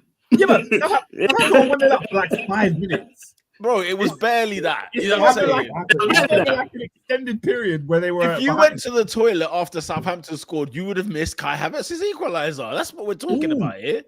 Can we talk about him? Because Adrian asked us all to apologize. I don't apologize. Kai Havertz for nonsense. Let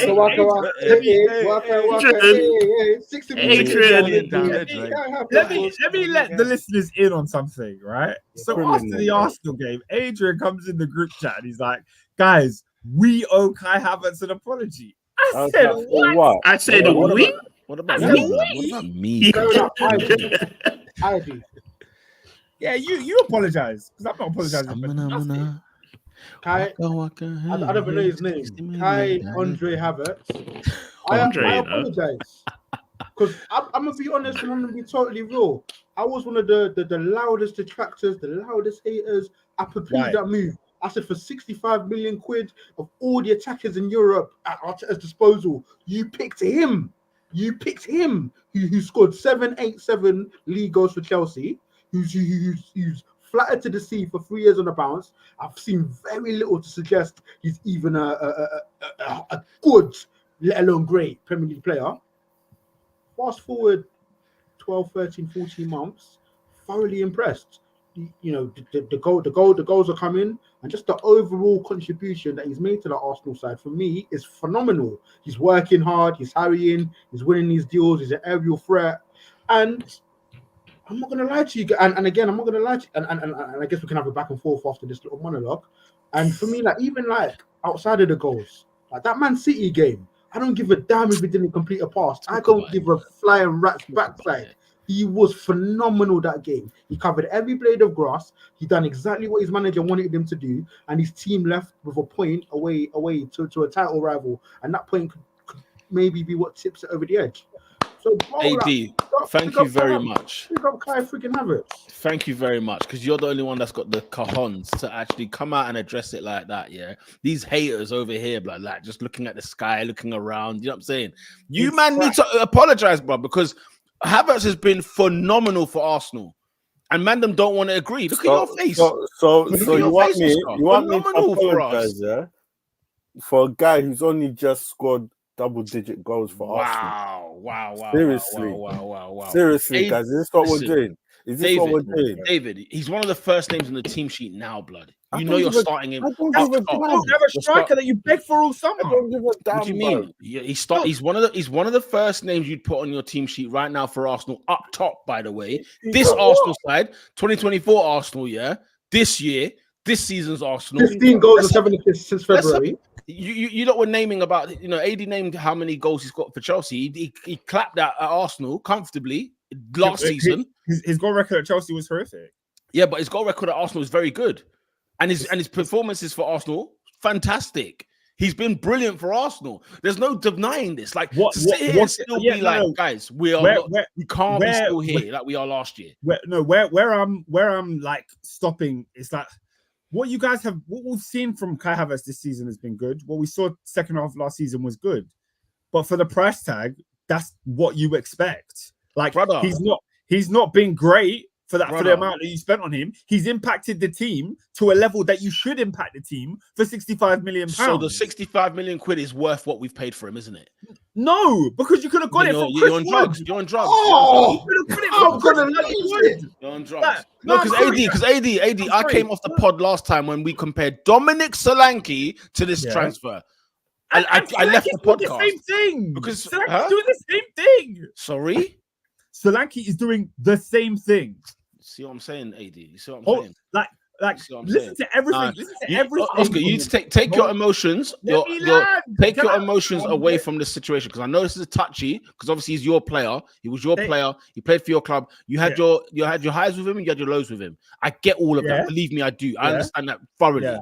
Right. Take your emotions away from this conversation. Okay. No, but because Kai Havertz for Arsenal, Oscar, Kai Havertz, literally, when you're putting, and we're talking about a team of Salibas and Gabriels and friggin' Erdegaards, right? Havertz is in there. He's and by the way, he's not like it's not like the shirt doesn't fit him. The guy is there and well placed, and it's his own shirt. Look at what we're saying. You're saying that the shirt fits him at Arsenal. Stop as in, he's one of the man, then, bro. Yeah, he's one of the seven.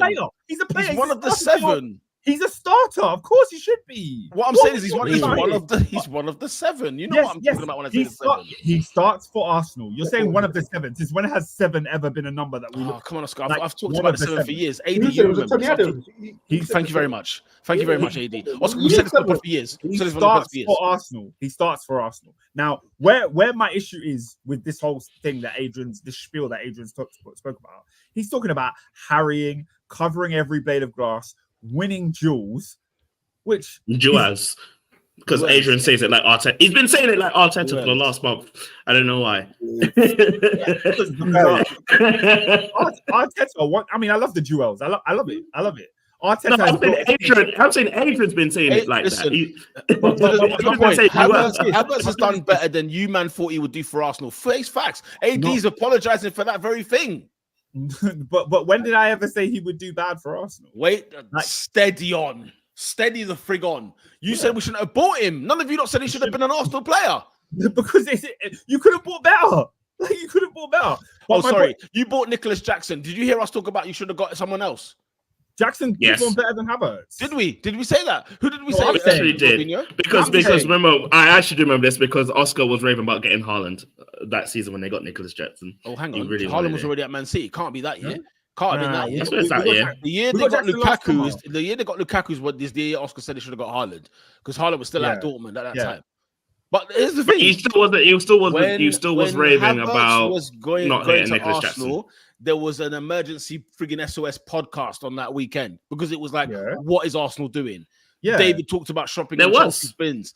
Everything like that. No. And he's not even been anywhere close, guys. We were ridiculing Havertz from when he even scored his first goal for Arsenal, for goodness sake. 65 million on the guy.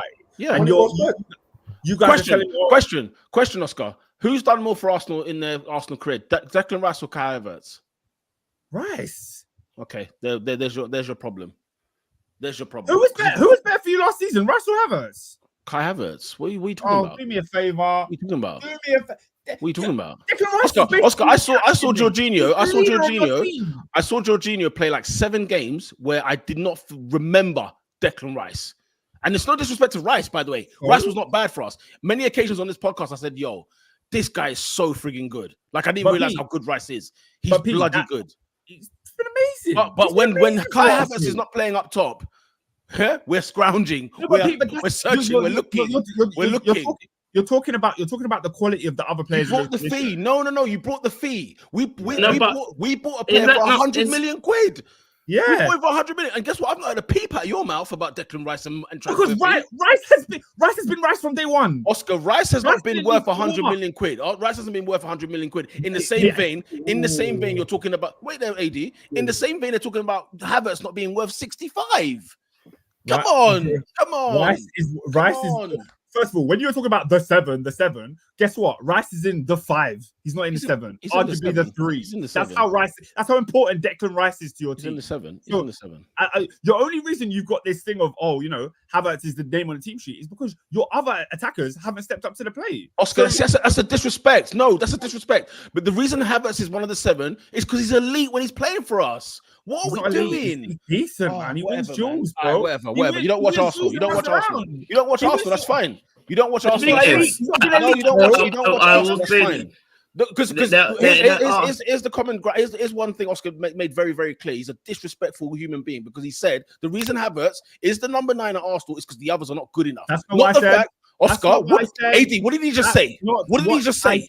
What did he just say? That's not what I said. What, to correct himself? Let's hear him. You said Havertz is the first name on the team sheet, and I'm saying if Arsenal had competition for places in there, there would be fighting. For example, which he does. Hold on. Sometimes, for example, Timber, Calafiori, for example, Partey, Jorginho. When it comes to Havertz, Jesus has been trash. We can sit here and talk about Jesus. Can we not? He's been trash, but what the point is, he's been the competition for Kai Havertz, right? Before Kai Havertz was here, Jesus was scoring our goals for us. It was Jesus' shirt, to be fair. It was his shirt. Jesus was playing great for Arsenal. He got himself injured, and he's never found the form again. And Kai Havertz is stepped into that role. That's the competition. That's the competition, though. But the thing is, I don't think Oscar or a lot of the people. Great. Listen, I don't think anyone, in my opinion, should be apologizing not because of how well he's done for Arsenal. I think what Kai Havertz doing for Arsenal, simply put, he's doing things that I don't think is elite. I don't think it's amazing. It's good. It's very good.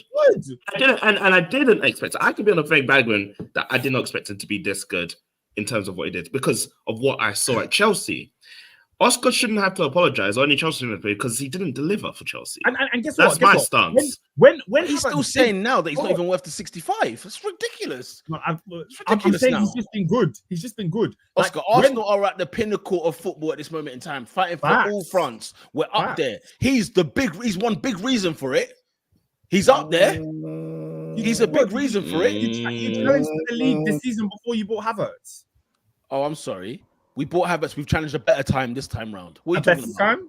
Oscar, last season of the year before. Are you serious? Wait, AD, stop there. Oscar even has the freaking nerve to even debate the title challenges. Yeah. Last season's title challenge and the year before. Are you telling me the year before was more impressive or better or whatever the case may be?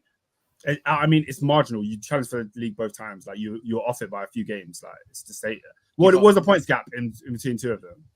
Well, the first one was 5 points and the next one was 2. Okay. Havertz scored on the final day, by the way. So in another universe, Havertz would have scored the goal that gave Arsenal the league. Crying out loud. Not this one, though. But they didn't win the league. So what are we talking about? No, I can also point to Declan Rice coming into the team at the same time and being more impactful. Havertz has made Arsenal better than we were before. That's just a fact. That's just a fact.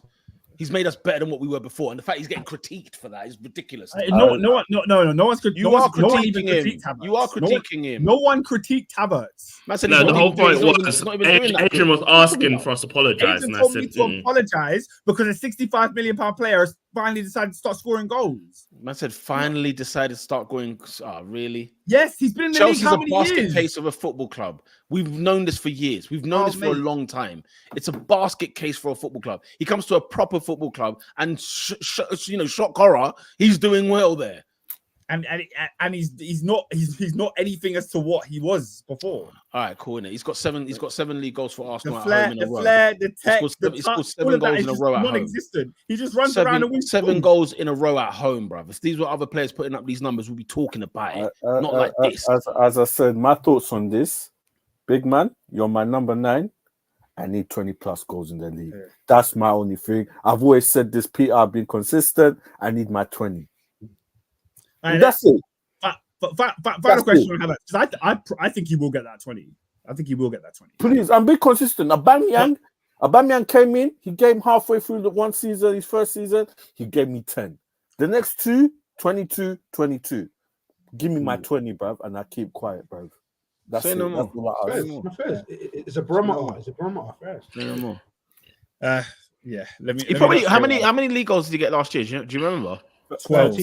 13. And bear in mind how long it took him to get going at Arsenal as well. It took him a minute to get going, and he got 13. Yeah. As I said, from February onwards, he scored 15 goals, 7 assists from February to today. Allow me. All of you, man, allow me. 15 and 7 from February. Bro, Jackson's outscored that. Jackson's outscored that. Yeah, where's Jackson though? What's he doing? He's living La Vida Loca against Servette and then man there. Who did you play on the midweek? Bro, we're winning the same trophy. Who did you play midweek? We played Ghent. Jackson didn't play. Ghent, blood. That's where Trossard came from there in the youth academy over there. Get out of here, man. Jackson didn't play. Out of here, man. Jackson didn't play. Don't talk to me about Jackson then. Don't talk to me about Jackson then. Respect Belgium. No, because Jackson played in the league. I'm talking about the league. No, but you said Jackson, innit? You brought up Jackson, bro. If you're going to bring up Jackson. Yeah, I brought up Jackson. You brought up Europa League. I don't know why. I'm saying. I'm talking about the league.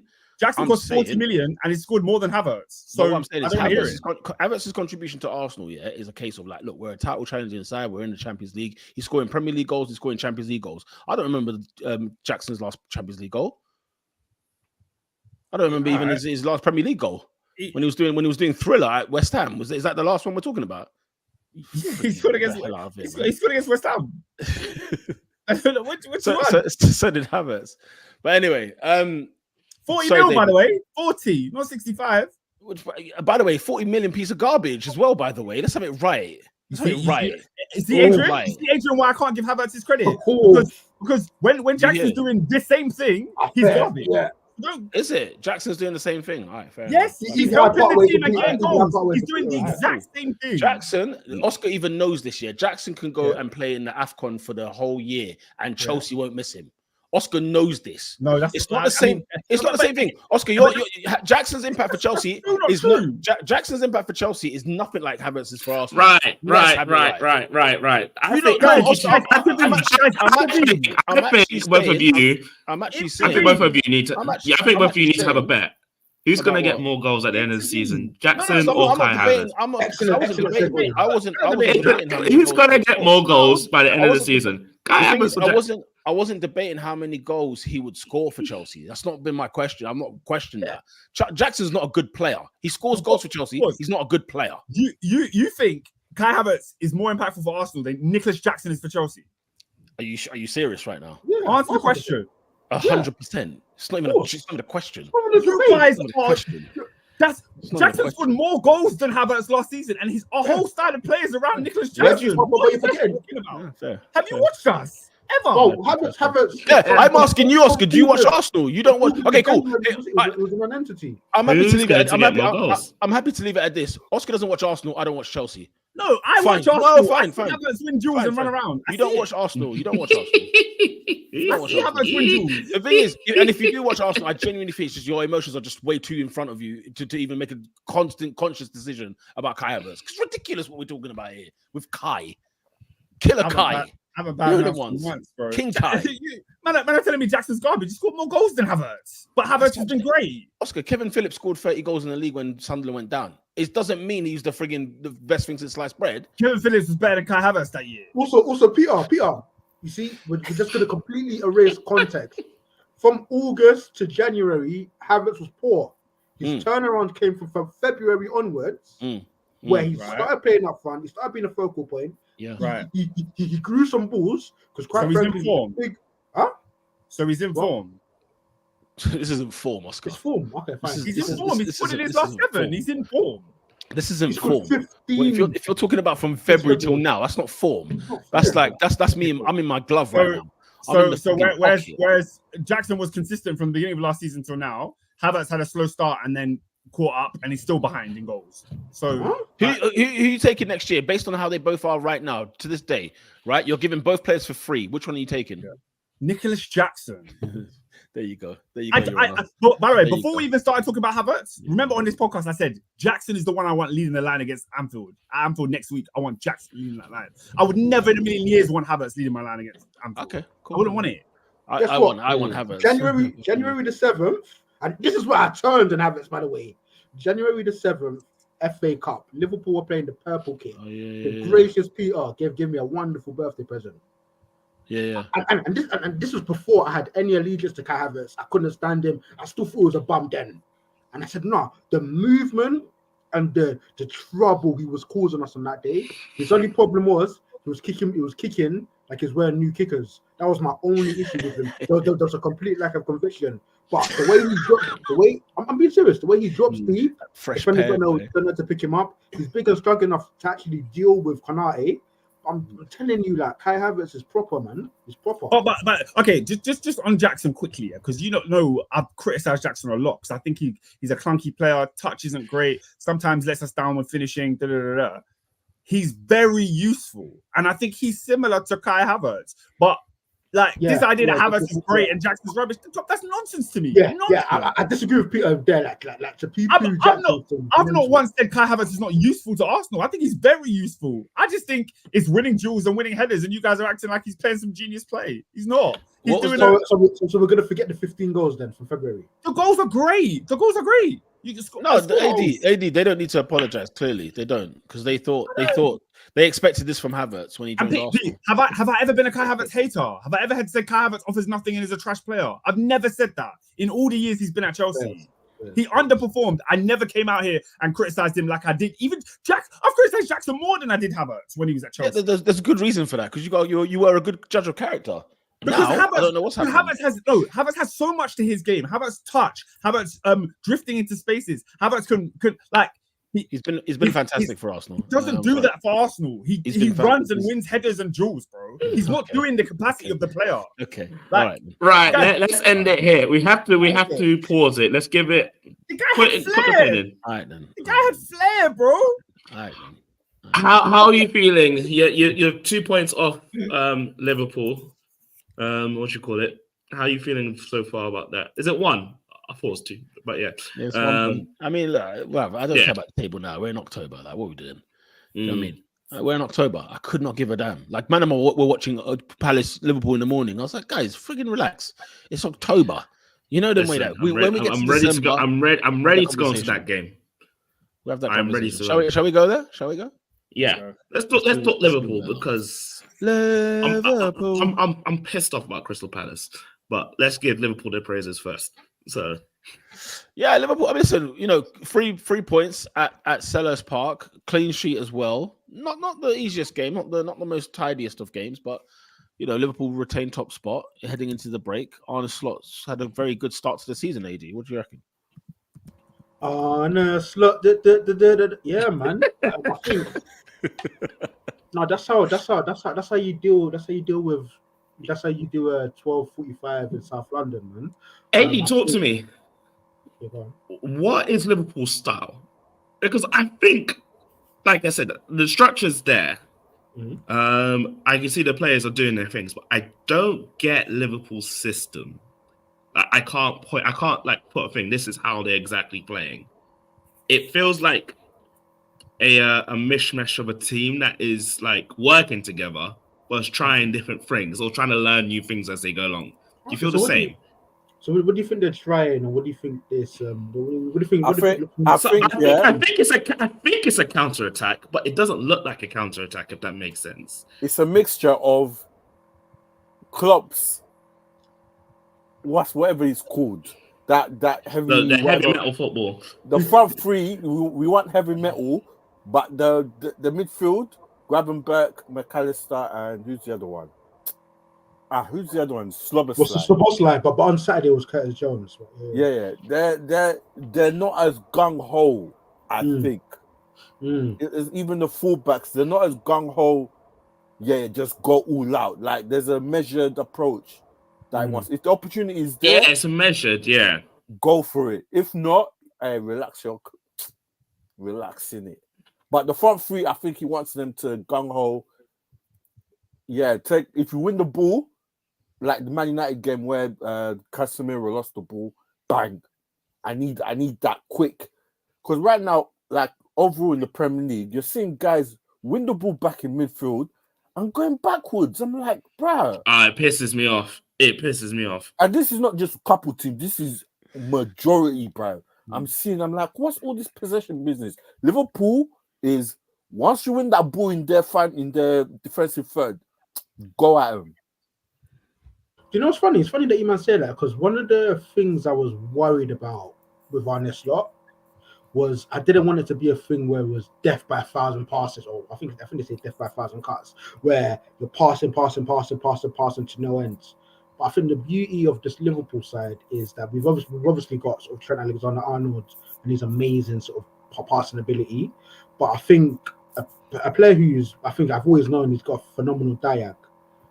But what he started to do this season, and that's Virgil van Dijk, is he's starting to actually break lines. It's like doing incisive floor passes where he's literally taking man out of the game.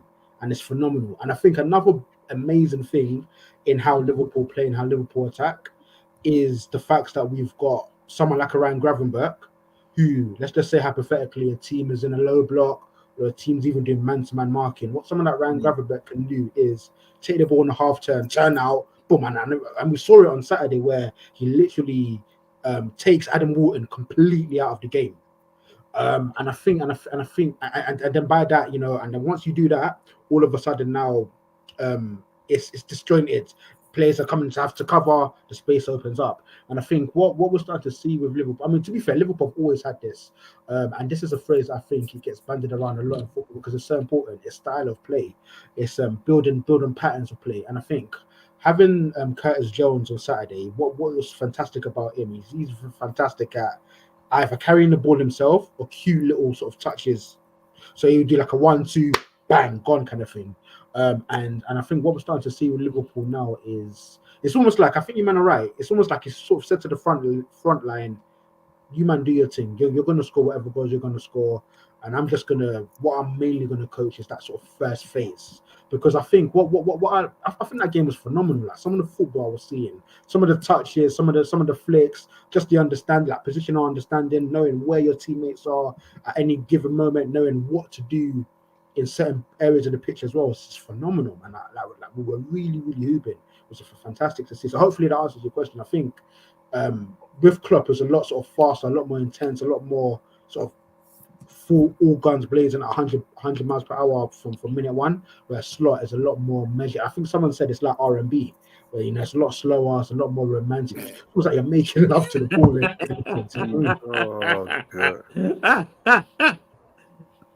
All right, fair enough. No, I think I wouldn't say that this game was great for you guys. I think if I look at Liverpool objectively, I think you guys are very measured. I think you guys are very like you said, once you're ready to pounce, you pounce. But in some games I look at you and I just feel like you become a bit nervy at times. Like there's not like you do this 100%. There's some points when people have the ball and I feel like people get behind your back line easier. I'm not saying like it's easier. I'm saying, but it's easier than last season. So I don't know if that's just because of the change of manager, change of play. But I feel like if people take their time with Liverpool, they can get got at. That's how I see it. I have to be honest with you. I think for Liverpool, I think it's the complete opposite. I think what we saw for the last sort of 2 or 3 years was every game Liverpool play, you're going to get a big chance. But the beauty of it was Alisson's the best keeper in the world. So 1v, how many one? Think of it like this. How many 1v1s have you seen Alisson in? Where it's literally him and a striker bearing down on the goal and he bails Liverpool out. And then compare that to how many times you've seen it this season. So I actually think that sort of the defensive shape, defensive structure, we're actually conceding a lot less sort of big chances, if you want to use the phrase. I don't think you're conceding goals. I just feel like, do you know what I just think? Okay, if you play Liverpool a certain way, I think that's what I'm saying. A lot of teams are just trying to play Liverpool the old way, and this Liverpool team has changed in that they can counterattack you a lot more easier than last time. But I think it's just one of those ones where people aren't taking chances, like you said. But yeah, I don't know. I just look at Liverpool and I think they're good. I think they're very good. I just don't know what I expect from them per se, or what I'm looking at. Another observation. We're still in the Premier League. 1-0 is not a safe scoreline. If you don't put the game to bed, agreed. I'll give you an example. Liverpool Wolves away. You think you're comfortable, you're like both of them, Konate and Fingal, hands up, Alisson doesn't come for the ball, 1-1. People that even this is not just Liverpool, everyone is doing it, like everyone's trying to pass from the back. Bro, kill the game off, bro. This is still the Premier League, a stupid mistake, and you're conceding. I think that's pretty much that Liverpool just kill the game off, then relax, innit? If when you're doing this 1-0 and then you're keeping the ball here, keeping mate. We're still, remember, it's still the Premier League. You give these DB teams a hope, they'll go and bang one in it. So what I'm trying to say is that I'm confused about Liverpool, but it's not a bad thing. I'm just I'm like, okay, like what are they trying to do? What is the vision here? And I think I'm just looking at that. But it's not a bad thing. I think it's a good thing. I think it's a good thing what you guys are doing. So yeah. Yeah, I think that probably come with you sort of watching. I think watching, just sort of seeing how this team looks. Under more games, and B, probably against better opponents as well. And to David's point, we say 1-0 is the most dangerous score in football, right? I say what's even more dangerous being 1-0 down. So I think whilst what I want to see is Liverpool. Yeah, I agree, because I think Jota should have scored. Jota could have left with a hat-trick on the day, actually. So yeah, I think definitely we do need to sort of have that clinical edge, but at the same time, it is nice. What's that? As in, everyone needs the clinical edge, but not him. Yeah. This guy's got 60 goals and 100 starts for Liverpool. You know what I mean? Pick him up, by the way. Yeah, it's even he's been outstanding, and I feel like Liverpool don't seem to. I don't know. You know more than me, Adrian, but I feel like you don't seem to appreciate him as much.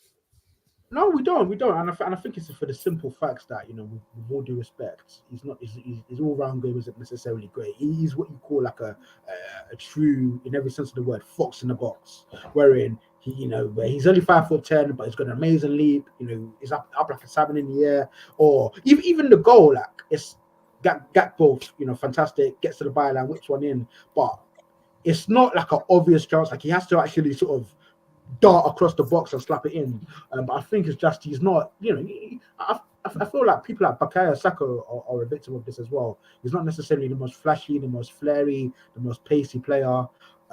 So those players tend to get criticised first when things are not necessarily going quiet as well. Fair enough. I like Liverpool, man. I like seeing what I've seen from them. I feel like there is a lot of it. It's easy to say that they look a lot more measured than they would do under Klopp. I think it's still early doors. I think it feels like a cliche almost. Yeah. Slot is feeling his way through the team. But I think he's getting a good tune out of them. And at the end of the day, like even a team like Palace away, where it wasn't the easiest, but I think for them more so on the weekend, it was a case of, Liverpool just needs to duppy and bury. Like the chances were there. There were some passes that were a little bit clunky. It was almost like it was the first game back after an international break, not the last one before. And as much as I would have expected Liverpool to go to Palace and lay the smackdown, it wasn't quite the case. I loved what Slot said after the game as well, where they asked him about 12:30 kickoff. What's your thoughts on that? Because they know this is a touchy subject for Liverpool, right? And he was like 12:30 doesn't matter. Like I'd be stupid to complain about it if I train every day at 12 o'clock. You know what I mean? The boys train at 12.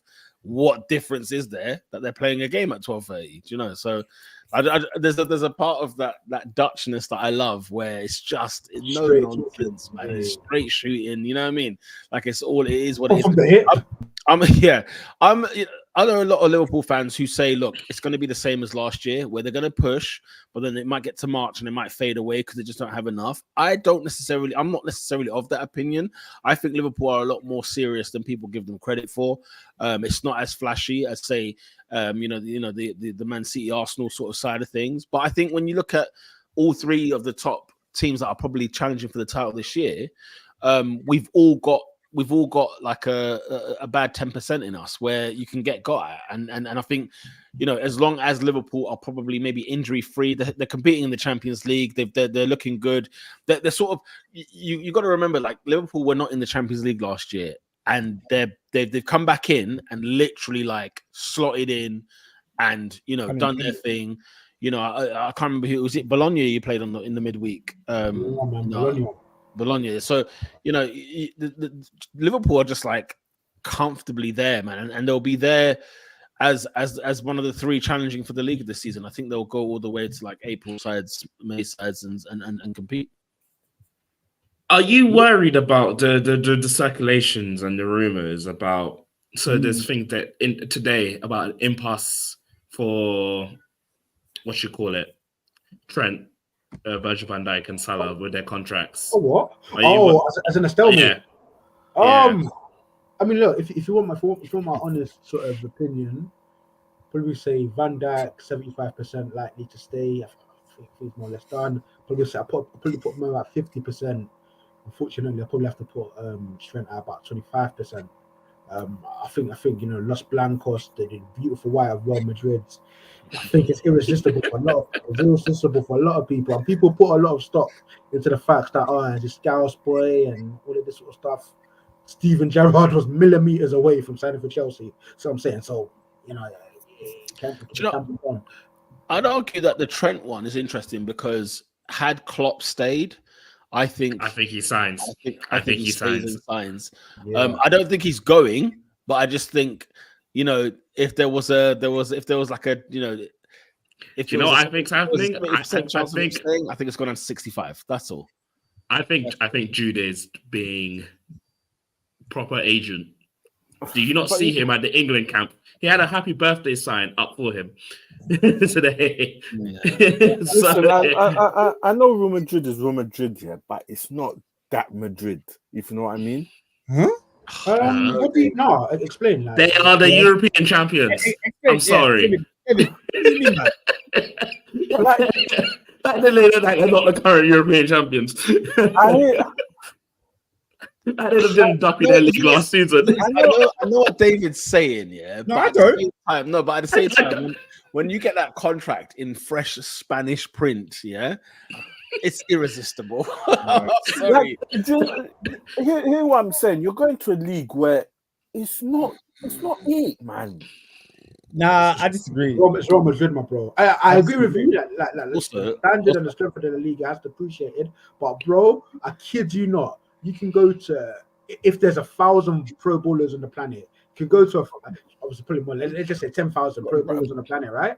Brother, you give them a 2-hour tour of that Real Madrid trophy cabinet. They're signing.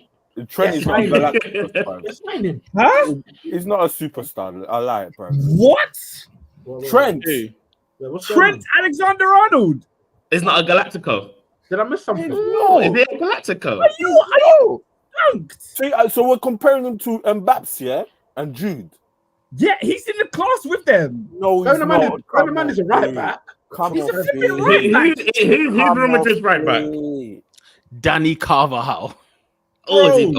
Danny Carvajal is a bad boy right back. Bro, Trent is no.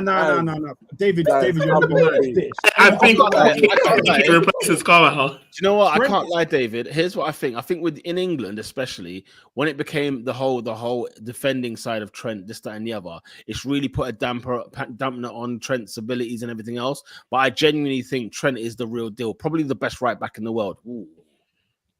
I don't know, but I think he's. I think he's. He is, and I think Reece doesn't even play football anymore. Anyway, but yeah, That's what I said. Guys, let's stop it. No, I genuinely think I'm struggling. Who's the best back in the world? No, but I genuinely think he is. I'm not trying to hear it. Whether you think Trent is who he is or whether you don't think he's who he is definitely a Galactico. He's not, bruv. How is he not? He's not. Yeah, no, explain. How is he not? He's not. I'm sorry. As far as okay. Let me put it to you like this. As far as right backs go, because remember, as Galactico as their team is, they have to field a right back. Yeah, they have to field someone at right back. So who is a Galactico right back? If not Trent. Nah. I think he is. I think he is the. Adrian, how are you not losing your mind? Stay at Liverpool, brother. I made peace with it. Brother, stay at Liverpool, bro. He's a Galactico. You're gonna end up like Gareth Bale. I'm telling you. Gareth Bale has like 4 Champions Leagues. Gareth Bale's delighted he ended up. Gareth Bale had an elite career. Bale scored the greatest Champions League final goal of all time. I'm saying that.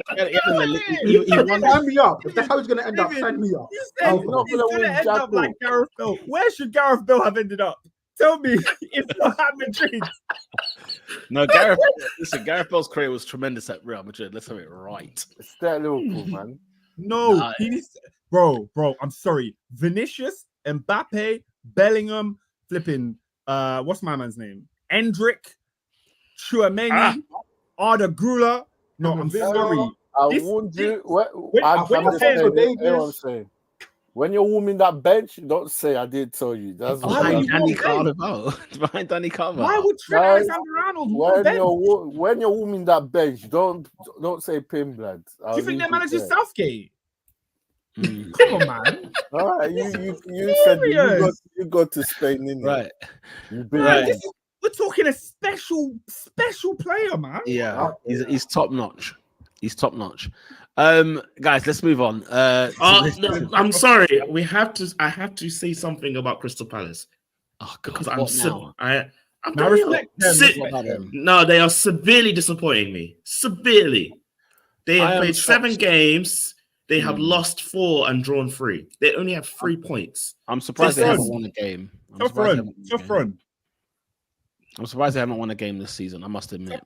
That defeat to Everton last weekend pissed me. That annoyed me because it gave Everton their first win of the season, and also Everton another good side. Stop hating them. No, they're not. Everton and Palace both fine this year. Everton and Palace both fine this year. Both not getting relegated. Mark my bloody words. They're not getting relegated, no. But this is disappointing, Oscar. They haven't won a game. This is very disappointing. Yeah, but it was disappointing when they lost to Everton. It's not disappointing they lost to Liverpool, is it? No, but like, what have they offered me lately? You know, it's not just the defeat to thing. It's your boy Ebere Eze. It's my boy Eze. I mean, look, they drew with Palace, didn't they? Not Palace, Leicester. Sorry, they are Palace. They are Palace. They drew with Leicester. Yeah, they drew with Leicester at home to Leicester. Come on, allow me. Shocking. After you get a draw at the Bridge and you get a draw against Man United, but I'm still seeing draws. Look. Let Kamada get his feet into the league. Right? Kamada, is he good? Yeah, I think he's good. Ask Unai Emery if he's good. He's the one who lost his job. Peter, remember that. Peter was at Emirates on the microphone talking about goal scorer number 10, Kamada. You don't remember? For who?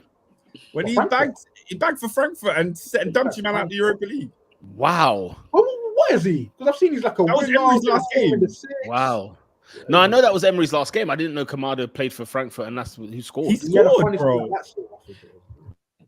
Wow, Kamada. Wow. I am very disappointed. To get promoted in 2013, I haven't done anything significant, not even small challenge for you. You're right, they are had to make up the numbers, and they'll be making up the numbers next season. They were my team to watch. I thought they were going to do very well, and I think that's a bit, yeah.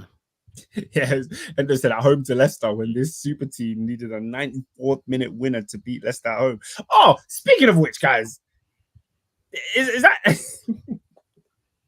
Let me not speak. Continue. Speak. You started like a... You started? Did you not see Havertz goal against Leicester? Oh my God. You're not taking the piss out of me, man. Alan Shearer scored that goal. Yeah? There's a Shearer goal.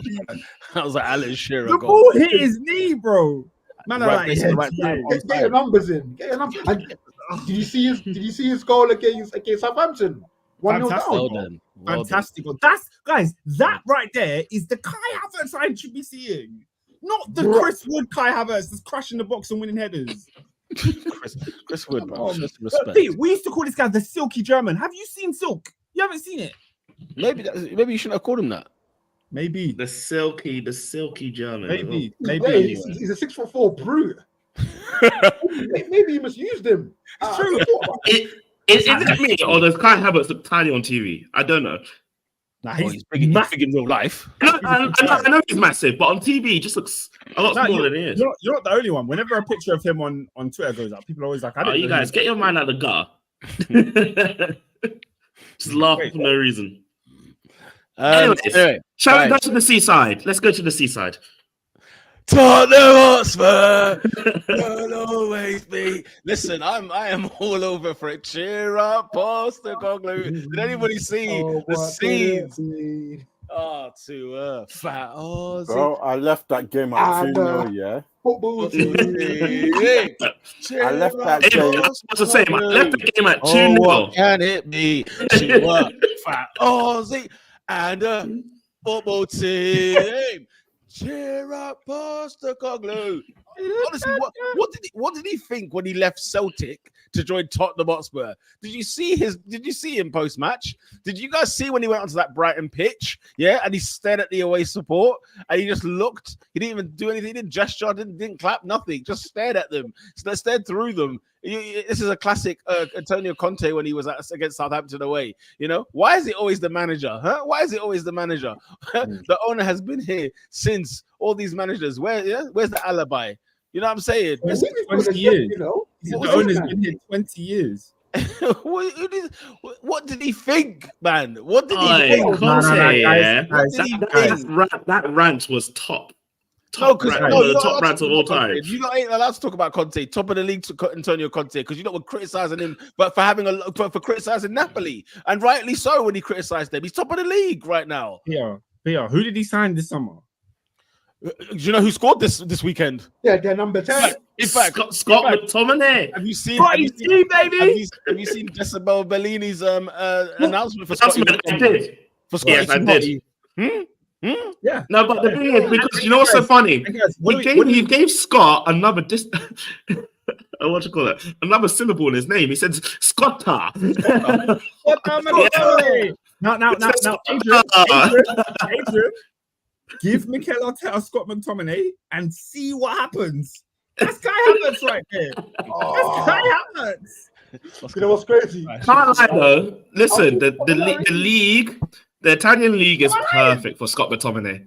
The Italian league is perfect for Scott McTominay. Let's stick to the matter at hand. Tottenham Hotspur. You'll always be. Guys, can I go to before the game? Because in a pre-match interview, a Sky Sports or whoever it was announcer asked Ad Postecoglou. It was a nice lady, I don't know her name, but she's doing a nice little interview. She said to him, given the nature of the goals that you've been conceding recently, do you think today you might tire it out? He smiled and he said, "No, we'll make it more entertaining for the neutral." If I was a Spurs fan, I would have lost it, guys. I would have lost it. You can't lose it. I told you, man. The thing you love him for will be the very thing. And the thing is, as well, if you saw when Tottenham scored the second goal, guys, did you see Postecoglou's reaction when Tottenham scored it, made it 2-0? What was his You reaction? needed to see a man who felt like he was relieved from jail, because he celebrated like this, and he went to his backroom staff like flipping out. Finally, like as if like we put the ball in the back of the net. Progress has been made. But B, also like, yo, I know if we did not score, we are losing this game. It's as if like he thought the game was done and dusted at halftime, blood. God knows what that halftime team talk was. Only the Lord knows what that halftime team talk was, because they came out there and looked like a bag of S when they came outside, okay? Because Brighton put in that work. Well, also, when a player goes through like a bad run, it's easy because all the criticism comes out. And so I'm gonna say it now while he's having a good run. Brennan Johnson is crap. No, He's crap. I don't care. Pete, I don't care about his goal run. I don't care. He's crap. Purple patch. I was waiting for the apology on Brennan Johnson. Crap. I kept saying this guy's good. He was good for Nottingham Forest, and I think he's a good player. And it was so good to see him have. What's he got? Like 7 and 7. He's been on a hot run. He's on fire. He's been on a Havertz run. The best thing he's done is shush the Spurs fans. That's the best thing he's done, right? His tapping goals are not fooling me. I'm sorry. No, I agree, man. Like, I'm massive for remontadas. Even me, like, I've got to draw the line somewhere. He just doesn't fill me with anything. Guys, I feel sorry for Spurs fans because they've got Garner on one wing. No, don't feel sorry for them. What's the matter with you? What's the matter with you? PTSD, guys. I've lived through that Werner. I've lived through that Timo Werner arc, and it's horrific. Wouldn't wish it on many people. No, but Oscar, guess what? I'm sure after his first season, if you had the opportunity to just shake hands and cut the deal there, you would have. Yeah. Tottenham only had them on a 6-month loan, and then they extended it the following season. All on them. At least you can say, you know what, we're locked in 4 or 5 year deal. You know what I mean? In fact, you even palmed them off to RB Leipzig in the end, didn't you? Chelsea and saw this guy, saw him. He saw him for 6 months and he brought him back. All on you. I could sit here and list 20 better wide forwards than Timo Werner in world football that would go to Spurs, not even that are elite level. And them Tottenham are dead food, blood. When somebody said it's Spurs in the group chat, because obviously 2-0 I signed out, innit? Allow me, I'm not watching. I think I signed out. I said, okay, signed out long time ago. Bruv, I checked David put in the chat. Spurs, bro, I opened Sky Sports, bruv. I see Brighton have beaten Crazy Cup. I was like, yay, where have I been? I love it. I'm annoyed because I missed it. So I was out, and when I think we all missed it. No, when I checked the score, I've just seen 3-2. So I was like, Spurs lost. I didn't see the goals go in, so I didn't see the collapse. Danny Welbeck scoring at the Tottenham end as mate, it was scenes. My veins are filled. That must be. I know it's Spurs. Yeah, I know we should have Spurs, but that has to be the worst feeling. Watching your team at least be down the other end, right in front of you. In front, is Tottenham obviously won the coin toss because they tried to change tactics, innit? We're gonna flip it around, innit? We're gonna make you play at your blood. Listen, like you. Yeah, man, I saw that as well. That pissed me off as well. Tottenham are dead. That is the absolute worst. Tottenham are dead. My only regret is that I thought that they were making a 90th minute dagger. They thought they will be in the Champions League, man. They think they're gonna, Postecoglou, the frigging pensioner from home and away, think they're gonna get him a trophy at Tottenham Hotspur, get on a cup run. The man nearly went out to Coventry this season and all. Yeah, these man are dead. These men are dead, bro. And I'm so glad. I'm so happy, bro, because they're rubbish, blood. Frigging garbage, bro. Don't know what they were thinking. You know what I mean? Like I said to you, I was at the toilet bowl at Armitage Shanks the other week, right?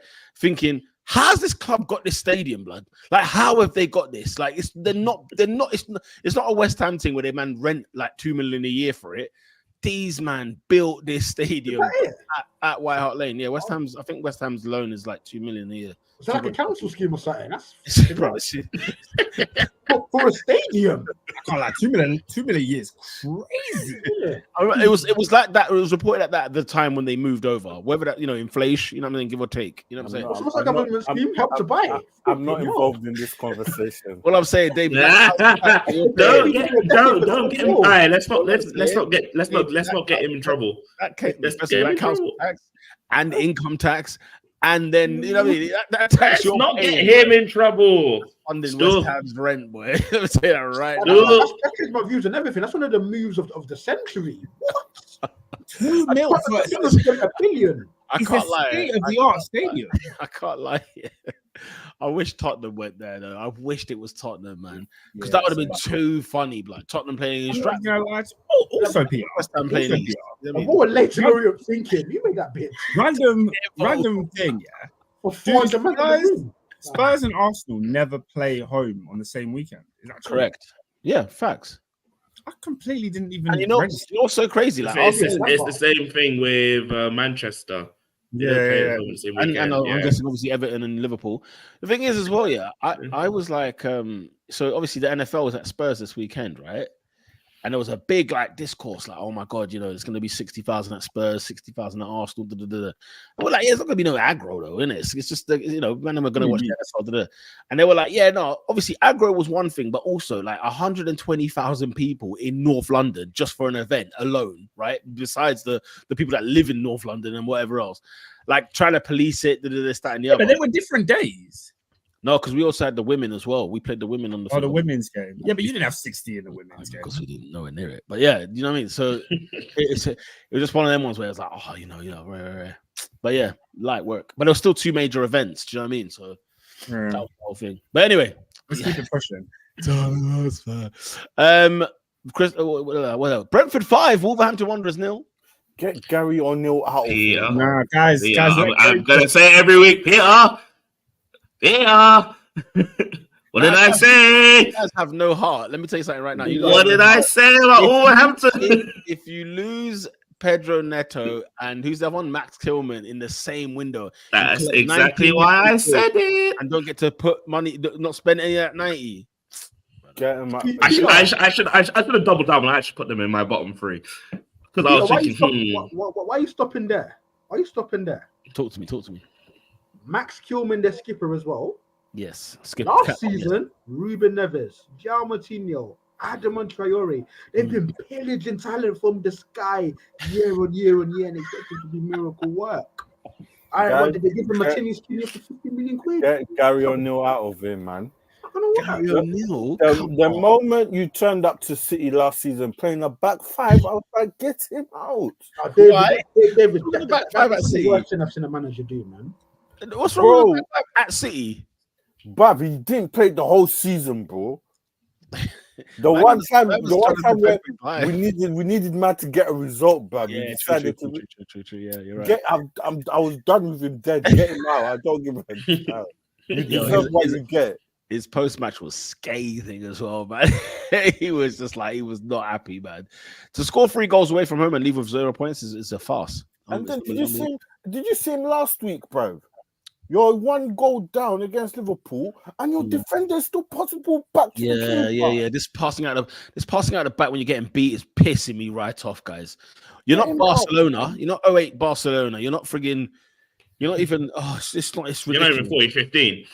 We need somebody with a Barca style of play. That's what we need. A Barca style.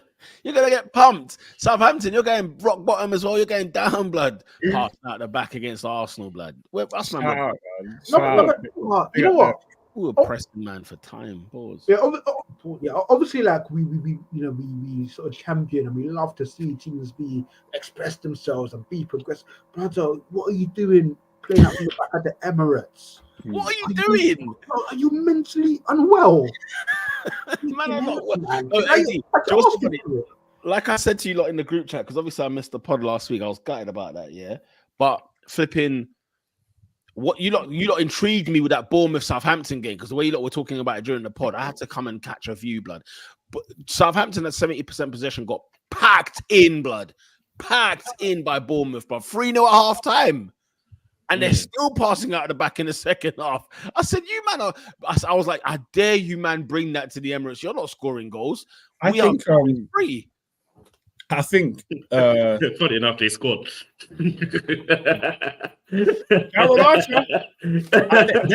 goal was sick, by the way. Yes. It was a great finish, actually. Yeah. I think it weren't better than Justin. What is his name from the? Oh yeah, clearly not. Yeah, just bangers every weekend. Justin. Oh yeah, that was rude. Ed brought a very point. Did you hear about how the Bournemouth announcement at the very end? It said, "Oh, by the way, the last train back to Southampton was cancelled." I was like, "Oh!" And it was the way he said it. The way he said it was like it came with a bit of vim. You know what I'm saying? It was a bit like, you know, has been cancelled. It was like just to let you know that the last train to Southampton is cancelled. Like, how's that man getting home? How far is Bournemouth from Southampton? In all seriousness, like an hour. It's like an hour on the train. An hour on the train. on the train. Yeah. No, but how are they getting home? Yeah, how? It's not like Southampton's next door. It's a pop. Think about it, yeah. Think about it. If you're in tipping King's Cross and you live in Stratford and there's no train, how are you getting home? That's Like, it's mental. Night bus. It's a night bus. Listen, that N205, mate, that night bus, bro. Yeah, but like, 205. ain't no night bus that takes you from Bournemouth to Southampton.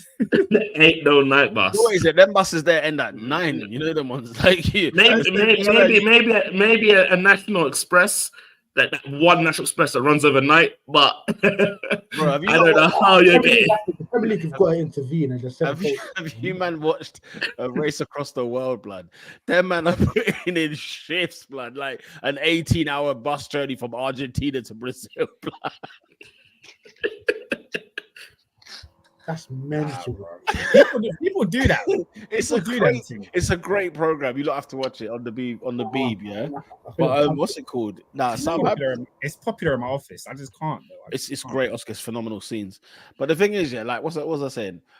The Premier League have to come and step in, blood, because there's certain fixtures. Oscar, man, them, gal them. Arsenal play Newcastle. They've put out as a 12:30 kickoff at St James's Park, blood. Yeah. Do you know what time you have to wake up to go to that game?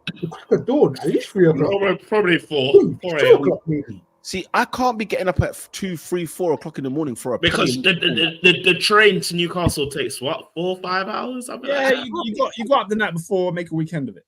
No, that's what I'll do. Yeah, you have to. It's a European away. Legit.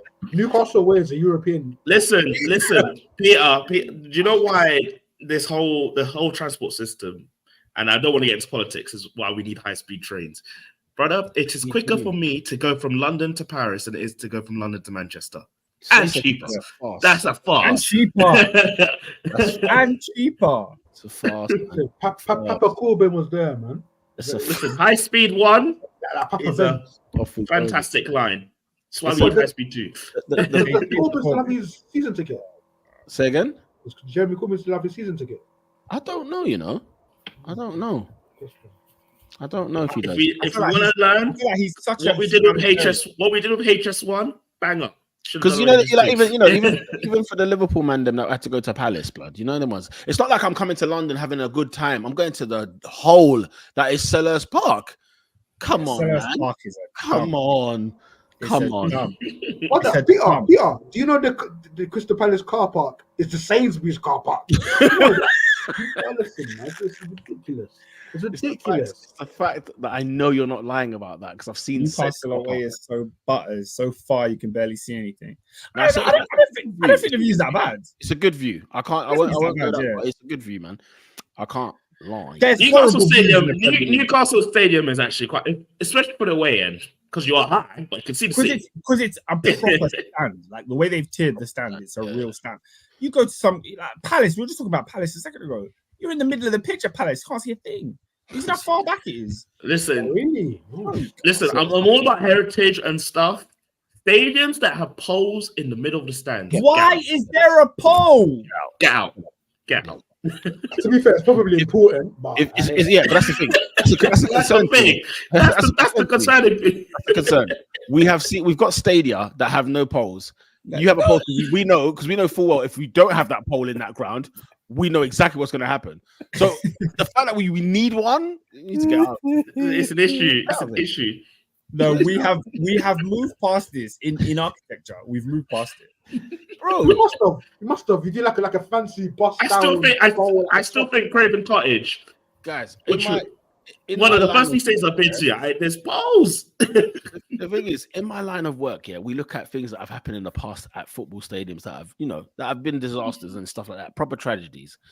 And what I take from it afterwards, I look at the infrastructure of these grounds, and I think, how did we get away with it for 60 years to begin with? Because it's beyond cowboy. It's barbaric.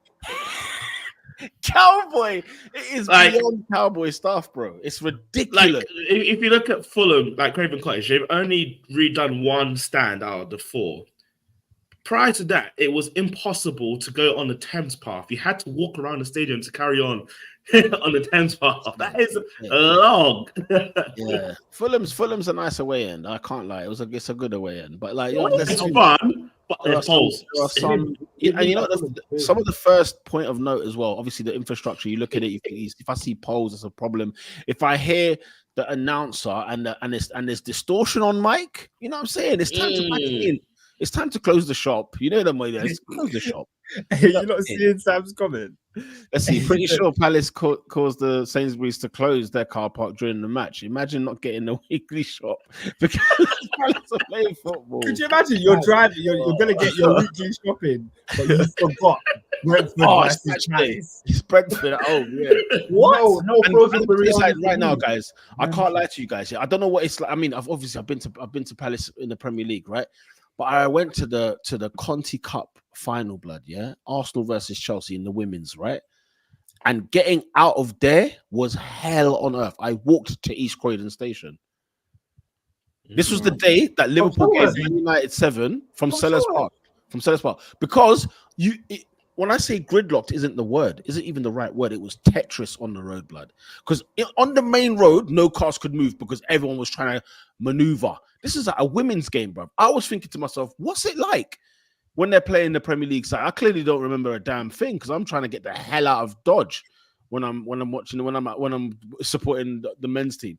So like it was carnage. I said, never again am I going here. Craven Cottage has wooden benches, bro. How? They've got a new stand. That's what I'm asking. Wait, Bro. With the benches in the stand. Brother. Nah, yeah, they do. I've sat there once. Bro, you guys go watch the Bradford Fire, blood. How they've still got wood on there, but in their thing, it's so bad. No, I'm being serious. I'm actually being serious. No, it's the whole cottage kind of theme, and yeah. All right, now I'm thinking about Craven Cottage. Listen, I love Fulham. Yeah. Have you tried to go through the gates, the doors, to get into the stands? They're the size of my laptop. They are so tiny to walk through. No, guys, I don't. Are you talking about the turnstile or this? The turnstile. No, guys. When I tell you, when Peter, you took me to Stamford Bridge for the first time. Family tree. Stamford Bridge. I looked at Peter. I looked at Peter. I was like, "You can't be serious." You man don't look after the away end. You got a shed. That's not touched a lick of paint. What? The away end, bro. Like the shed end, you got. The away bit of the shed. That's what you call it. For a club, that has won the Premier League, and I was flabbergasted, bro. especially because you've done. Why is it small? What's going on? What's wrong with it? It's just a joke, blood. It's like A is small, B there's like no security whatsoever.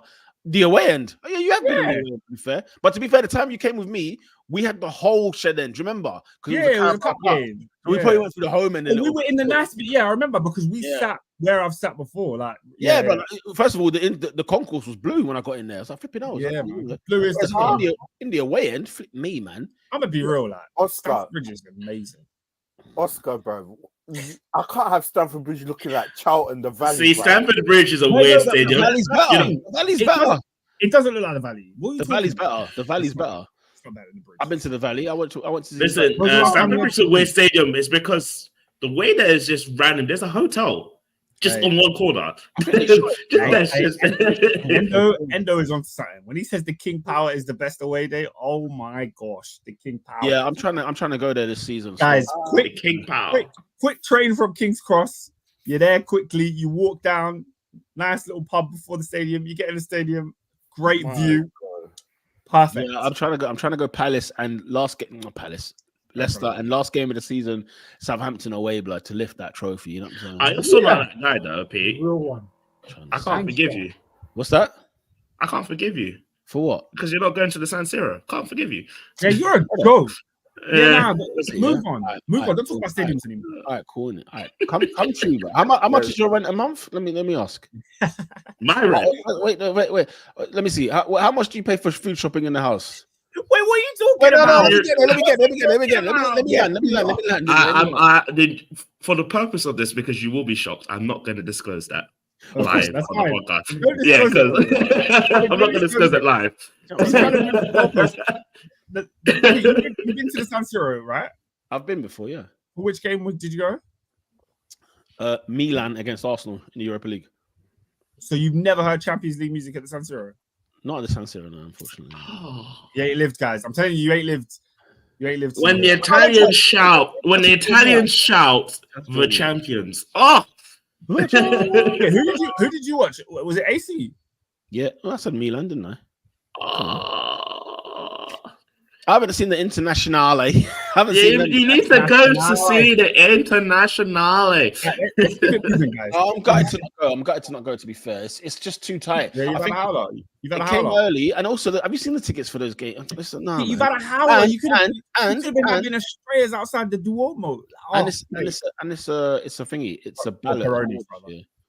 It's a ballot. Yeah, the fact that you have to be the ballot is a bit of a stinker. Yeah, you work for the club, mate. I'm sorry. There's a staff ballot as well as a fans ballot, if that makes sense. Yeah, you work for the club, mate. You work for the club. Right, finally, let's go run through the rest of these results. Yeah, so we said Brentford 5 Wolves 3. Leicester City, speaking of Leicester, away, they beat Bournemouth 1-0. Man City beating Fulham 3-2. They could have gave him a game, but City did what he needed to do. You see, AD has been an Adama guy. I know you're gonna go. And I watched Adama do what he did, and I just thought if he just had one clinical bone in his body, I get. The thing is, I get it, and the thing is, I think Pep Guardiola made a massive shout out Mojo, man. Don't forget, he visited Lake Como after the San Siro trip. That's what me and Mohammed did. Not even to see Cesc Fabregas's Como team, but man said Lake Como, you know. Lake Como, Pete, it's the place you got to visit, man. Bucket list. I will. You've got a theme park, mate. Go run some rides. I'll be there. But yeah, man. Yeah, exactly. Adama Traore. I mean, you just think Fulham did everything they could to get a result in that game, and it was just purely on the finishing. You know, bro. Literally, he'd be one of the best players in the world.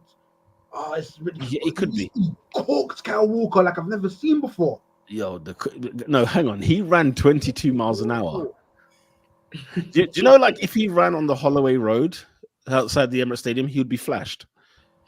He ran 22 miles an hour.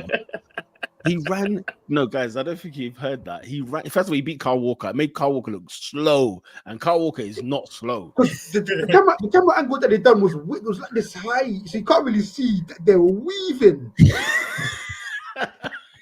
There's a run that he does where they highlight Phil Foden. I think Foden's even misplaced the pass, or he's passed the ball and they've lost possession, and Adama's the nearest to him, but Adama leaves him for dust. But then Foden he barely even tries because he just thinks, I ain't chasing him. Even Kovacic, there was one time when I think Adama's 1-on-1 with the keeper, and Kovacic is the last man that's actually back, the furthest man back. Again, long scenes. Speaking of running, did you see that clip of Kobe Mainoo trying to run back to chase Tillman? It was given Tielemans.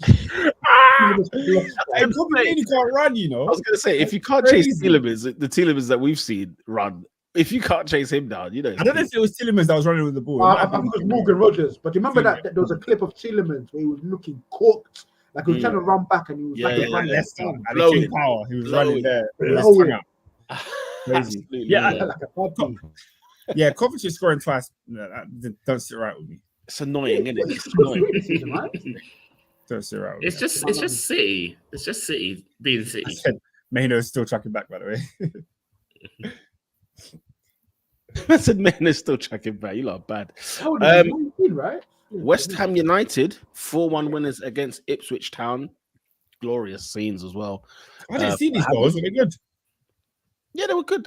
Yeah, it was good stuff. It's just Ipswich. Yeah, Ipswich's goal was great as well. Delap's got 4 goals this season. Like, he's had a good start to the season. Shout out Delap, man. That's a real striker right there. You see me, I like real nines, man. Delap's a real nine. Yeah. But yeah, West Ham get their first win of the season, which is good stuff. You know, finally, bro. Like Oscar, before this weekend, Leicester and West Ham hadn't won. West Ham and Leicester hadn't won a game before the weekend, yeah. And if you think about it, that would have been, I think, how many teams? I think it's about 4 teams that haven't won a game in the league this season. There's a few. We had 6 games. We had 6 teams not win a game in league. I said to you, this is going to be the worst relegation side ever. But anyway. But Peter, do you know what's so funny? Tell me who led the line for West Ham on Saturday? Mikel Antonio? How's he still doing it? How many strikers has he cleaned off? They brought in Haller.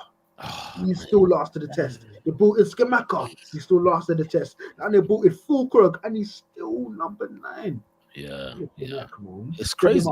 It's crazy. You're right, Endo. They did beat Palace. Did 2-1, I think, was it at Palace's ground, wasn't it? So second win of the season for West Ham. And finally, what was the other results? I've just seen it. Everton 0, Newcastle 0. Bloody hell. I've never seen a stadium cheer for a penalty miss in my life the way they did for Anthony Gordon. And I was gutted that he missed that. Can I ask you a question? Because obviously he's missed a penalty now. And then obviously the game's ended 0-0. Everton fans have gone mad that he's missed. They posted the miss on Twitter. And then somebody commented, basically saying, "Oh, can you put the buzzer sound when he misses?" So then they reposted the video, and then when Gordon misses, it goes like that. But Pickford saves it, and then Jamie Carragher basically digged him out. He's like, "Look, this guy was a local lad from your club, grew up in the academy, played for his boyhood club, and then wanted to leave. Why? Like, this is poor, basically, from Everton to actually post this. Like the official Everton account posted this. It's poor. Think that was bad? It's poor, but also I don't get it. It's just come on, like I get it. Like we don't want things to be too corporate and too straight with no personality, no enthusiasm. Taking the piss out of a guy missing a penalty that used to play for your club is poor. But it's just funny though. He missed the penalty. But it's not even about. You know what would be funnier? It's funny like you put about your players, something that they've done, and then add some banter with it, add something like relevant, trendy with it, like that. And as well, if I was Gordon as well, I'd have slapped up. What's my man's name? Decore. Near me, but I'd clapped him up. I'd have slapped him up. You didn't have a problem when it was Tony Adams. Tony Adams. Who did he do? Sorry, not Tony Adams. Martin Keown. Bro, when he gave Keown didn't pretend to go to friggin' Jens Lehmann, blood. The guy went and banged Van Nistelrooy in the back of the head. Standard. And then they all came down to knock him out. Because he got Vieira sent off in the game, if you remember. But nothing he did. Something he didn't do. They didn't knock him out.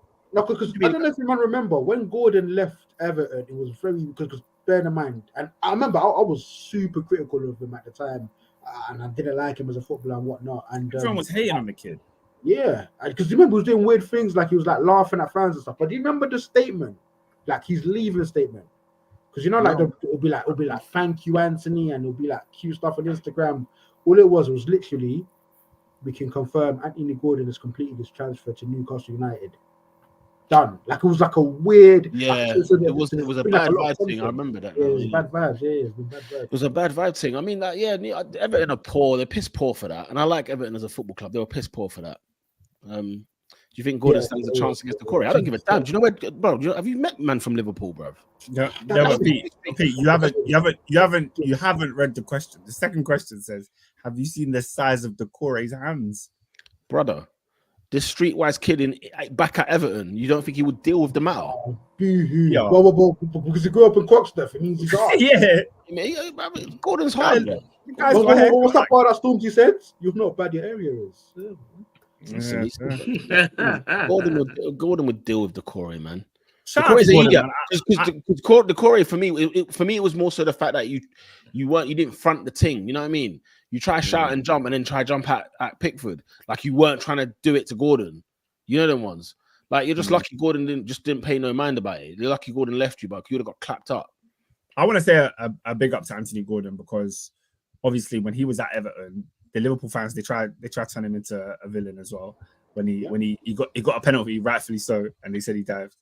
And then he silenced everyone. Like he literally went Newcastle and started slapping. He got into the England squad. Should have been playing games for England. Didn't get the opportunity to actually play. But big up him, man. Good kid. Guys, do you know what interesting facts I actually found out? Anthony Gordon is a Liverpool fan. Yeah, he's a Liverpool kid. That's why they don't like him. I just assumed he was Everton. No, he's always been Liverpool. Yeah, it's crazy. That's why for him. for him leaving Everton wasn't a big thing for him because for him all he cared about was his career. Yeah, his thing for him it was all about his career. That's why I think that's why I was a bit harsh on him because I just assumed he was an Everton lad and he done his club like that. But I bet he was linked with Chelsea, and I was like, yeah. Do you know, like when you watch his interview with Neville, you kind of definitely get an insight to like a kind of mindset and mentality he kind of has with the whole football thing. If you ever watched it, he's driven. The guy meditates before games. He's a different character. He's not your regular. He's not like your regular football kid that you see growing up. Like you know, it's all about, you know, I love to play for Everton. It's my boyhood club. This, that, and the other. Guys, like I want. He's on a you know, like people talk the talk, but he's on like a Michael Jordan thing. He's like, you know what I mean? He's like, boom. Yeah, you know, he's that's one to end though. He's gonna skip past that. We're also called. He's on like a. It's, you know, he thinks about the greats. Like, I want to be the greatest thing like ever. And even the way he took his penalty, but not the way he took the penalty. Sorry, but before he took the penalty, and he's sort of like taking in deep breaths and stuff. He's trying to silence all the noise because obviously everyone was booing him out that building. Right. Even I think there was a corner that they had one time, and he even laughed at the banter because they must have said something hilarious, right? And he had to laugh because he thought it was funny. But more time you'd feel like, oh man, I'm gonna drown under this pressure. Whereas for him, he kind of revels in it. He kind of lives in that pressure, and he will take the penalty again. You know what I mean? He'll do it. He'll do it all over again. No, Peter, spot on. Yeah, because 1,000%. Because even when I sort of one of my critiques of him, it's like a wily little rat. Like he likes to like start stuff with players and gets in people's faces and antagonize the crowd. In fact, I think there was even a time where like you know what Everton fans, they love a grovel. Where they go to the car park and they're begging the players, and he was like putting funny faces and laughing at them, and that's a big thing that turned them sour against him. So yeah, he's like he listen, Everton fans are wild because they were attacking their own players at Euston Station. I think when they were in London like a couple of weeks ago for no reason. No, guys, stuff like that, yeah, I love it. I love it. Try harder, lads. No, they need to get a life, blood. You know what I mean? What they need to do is find a job and get a life because I can't be hanging out the car park, Oscar, of my football club, asking them to do better on the pitch. Like, what has my life become that I am so like intoxicated with this? Like, this thing is church for these men. You know what I mean? Like, but the thing is, that's the thing. It is church for these men. Well, guess what? No, but the worst thing is, they're crap. Like Everton are crap. Every year they're fighting relegation, but they're so passionate. Do you know why, Oscar? Because their manager is Sean Dyche. Until they get a new manager, blood. Anyway, that wraps up this week's. Oh, sorry, that wraps up. Man, I implore you, man, to do this. Yeah, I'm going to do it myself. When Everton have a heavy defeat, I'm gonna be in an Everton space, listening. Just listen. Oh. What did they say about Cavalier and Oscar? I said Oscar's a hooligan. He's ready to attack our squad last season. Who did I attack? Everyone got home safe. Everyone got home safe. Oscar's waited outside, boy, on the King's Road. Oscar's on the King's Road. Nah, I can't lie. You was next to Petr Cech, weren't you? When the fans tried to stop the game from You what? Oh, do you remember when the Chelsea fans had to just rush the building? The day we Petr Cech had to come out and stop traffic. Guys, bring the bus. Allow the bus. We didn't let the bus in. No, but like, guys, that Arsenal game, when Robert Sanchez passed the ball to Declan Rice, I could have fisted him up that day. Oh my god, he passed it to Declan Rice. Oh my days. With his high pitched voice would be funny. Nah, but Sanchez could bring it out of me, man. That guy's annoying. Quick question. If there's one player, so I guess Oscar's is Sanchez. If there's one player you guys could have punched from your own team, who would it have been and in what moment? Like, we're talking a serious assault here, blood. Like, you could actually do something to them. Because I think I know AD's, but I want him to have a think of it himself. I think it still haunts me to this day. God. And it was only a few years ago. The man missed 11 penalties in the Europa League final. Oh my god! And missed his own. David Robin. Should I add some further? Do you know my head? Do you know my head? I can't. You know, my head was so hot. I can't remember where my head was when I found it. I couldn't believe it. Robert, Look at Robert, Endo. Robert, guess what? He saved Listen, 2 I went penalties on Sunday. I know he said 2 penalties on Saturday. That's fine, but he missed 11. Endo said, I went to Wembley in 2017 to watch Spurs and I wanted to run up on Lovren and Duffy. No. I know you're probably thinking I would have gone for Karius, but FA Cup semi-final against Aston Villa at Wembley, it's like 90 minutes, give or take. Ball comes rolling to this geezer. He's like 35 yards out. He's kicked it to the arch, to the Wembley arch. I couldn't believe it. Dejan Lovren. Gerrard was there, players were everywhere, and he decided to blast the ball over the bar. It was unforgivable. It was unforgivable. You know what? For a long period, I despised Dejan Lovren, you know. But he turned it around. I genuinely hated him. It was awful. That Crystal Palace game when Balassi had him crawling on the floor like an animal. I couldn't stand Love. Yeah. I probably say Lovren's probably the closest player I've ever wanted to physically harm. Lovren, yeah. Mohammed said Sterling last season. Well, look, when Sterling didn't square that ball at Wolves, oh my gosh, I was livid. Raheem Sterling, he's top of the league. Mount in those 2 cup finals had me ready to run onto the pitch. Yeah, Mount flipping that Kepa in that cup final, easy money. Pierre, who you got, man? Who's yours? Manuel Almunia. It's my most hated transfer signing of all time. Almunia. And the day I lost it, we were at home to West Brom, 2010-11 season. This was in 2010. We were 3-0 down at half-time, blood. On 2 occasions, Manuel Almunia left his line outside the box. He was doing it regular. I'll take you back to a time when Cristiano Ronaldo at Highbury, so we're talking young Cristiano Ronaldo United at Highbury, right? Scores a goal into an empty net. Do you know why? Because your mate, Manuel Almunia, was with Ryan Giggs on the corner flag. at the corner flag at Highbury when Ronaldo shushed the Arsenal end inside the net. Guys, this was happening since 2004. He's been coming out of his line ever since, and Wenger made him the #1 goalkeeper at the football club. I don't know if I would have gone for him or Wenger. I don't know who I would have gone for in that scenario. Yeah, because I'm more likely to scrap managers. I would have scrapped Conte for sure. Conte gave you a double. What's the matter with you? Yeah, the season after, man. The season after, he just pissed me off. He won the cup. The season after, yeah, I could have got into it with even a player like. I was gonna say, what about David? Yeah, David, who you got? Yeah, time. Mute settings, cuz. Dude, it'll probably be Ramsdale, mate. Ramsdale's had some stinkers, mate. I can give you Chelsea away that we won 4-2 with Saka penalty at the end. I could have punched him up then. Southampton at home 3-3. I would have punched him up.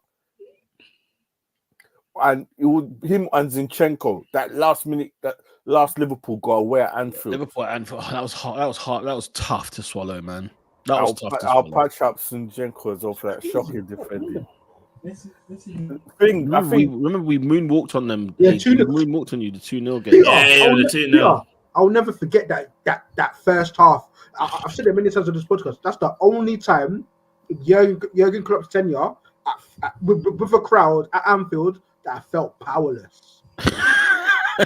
Brother, the way you man moved to us in that first half, up until you got the crowd up, I've never felt anything like that. Genuinely, City, you name it, in the league, never. Yeah. Mohammed said Lampard, which I can't allow. I cannot allow. He was supposed to bring vibes after we let go of Potter, and it was hell. Me and Mojo went to Wolves away. Lampard's first game back. We got slapped. Hey, that journey back from Wolves was a quiet one, man. What was it? Does nobody manage the bounce? There was no bounce. One, bro. We got slapped. Oh my God! The ball hit the concrete, didn't bounce. I guess you don't remember. You don't remember. I came on this podcast. I told you I hate the Molyneux. It's the worst stadium ever. Oh, dear. We went for vibes. Like we're 12th in the league, but it's gonna be vibes, right? There was no vibes. No vibe. No It was vibes. lit, man. I might just do some League One away days, man.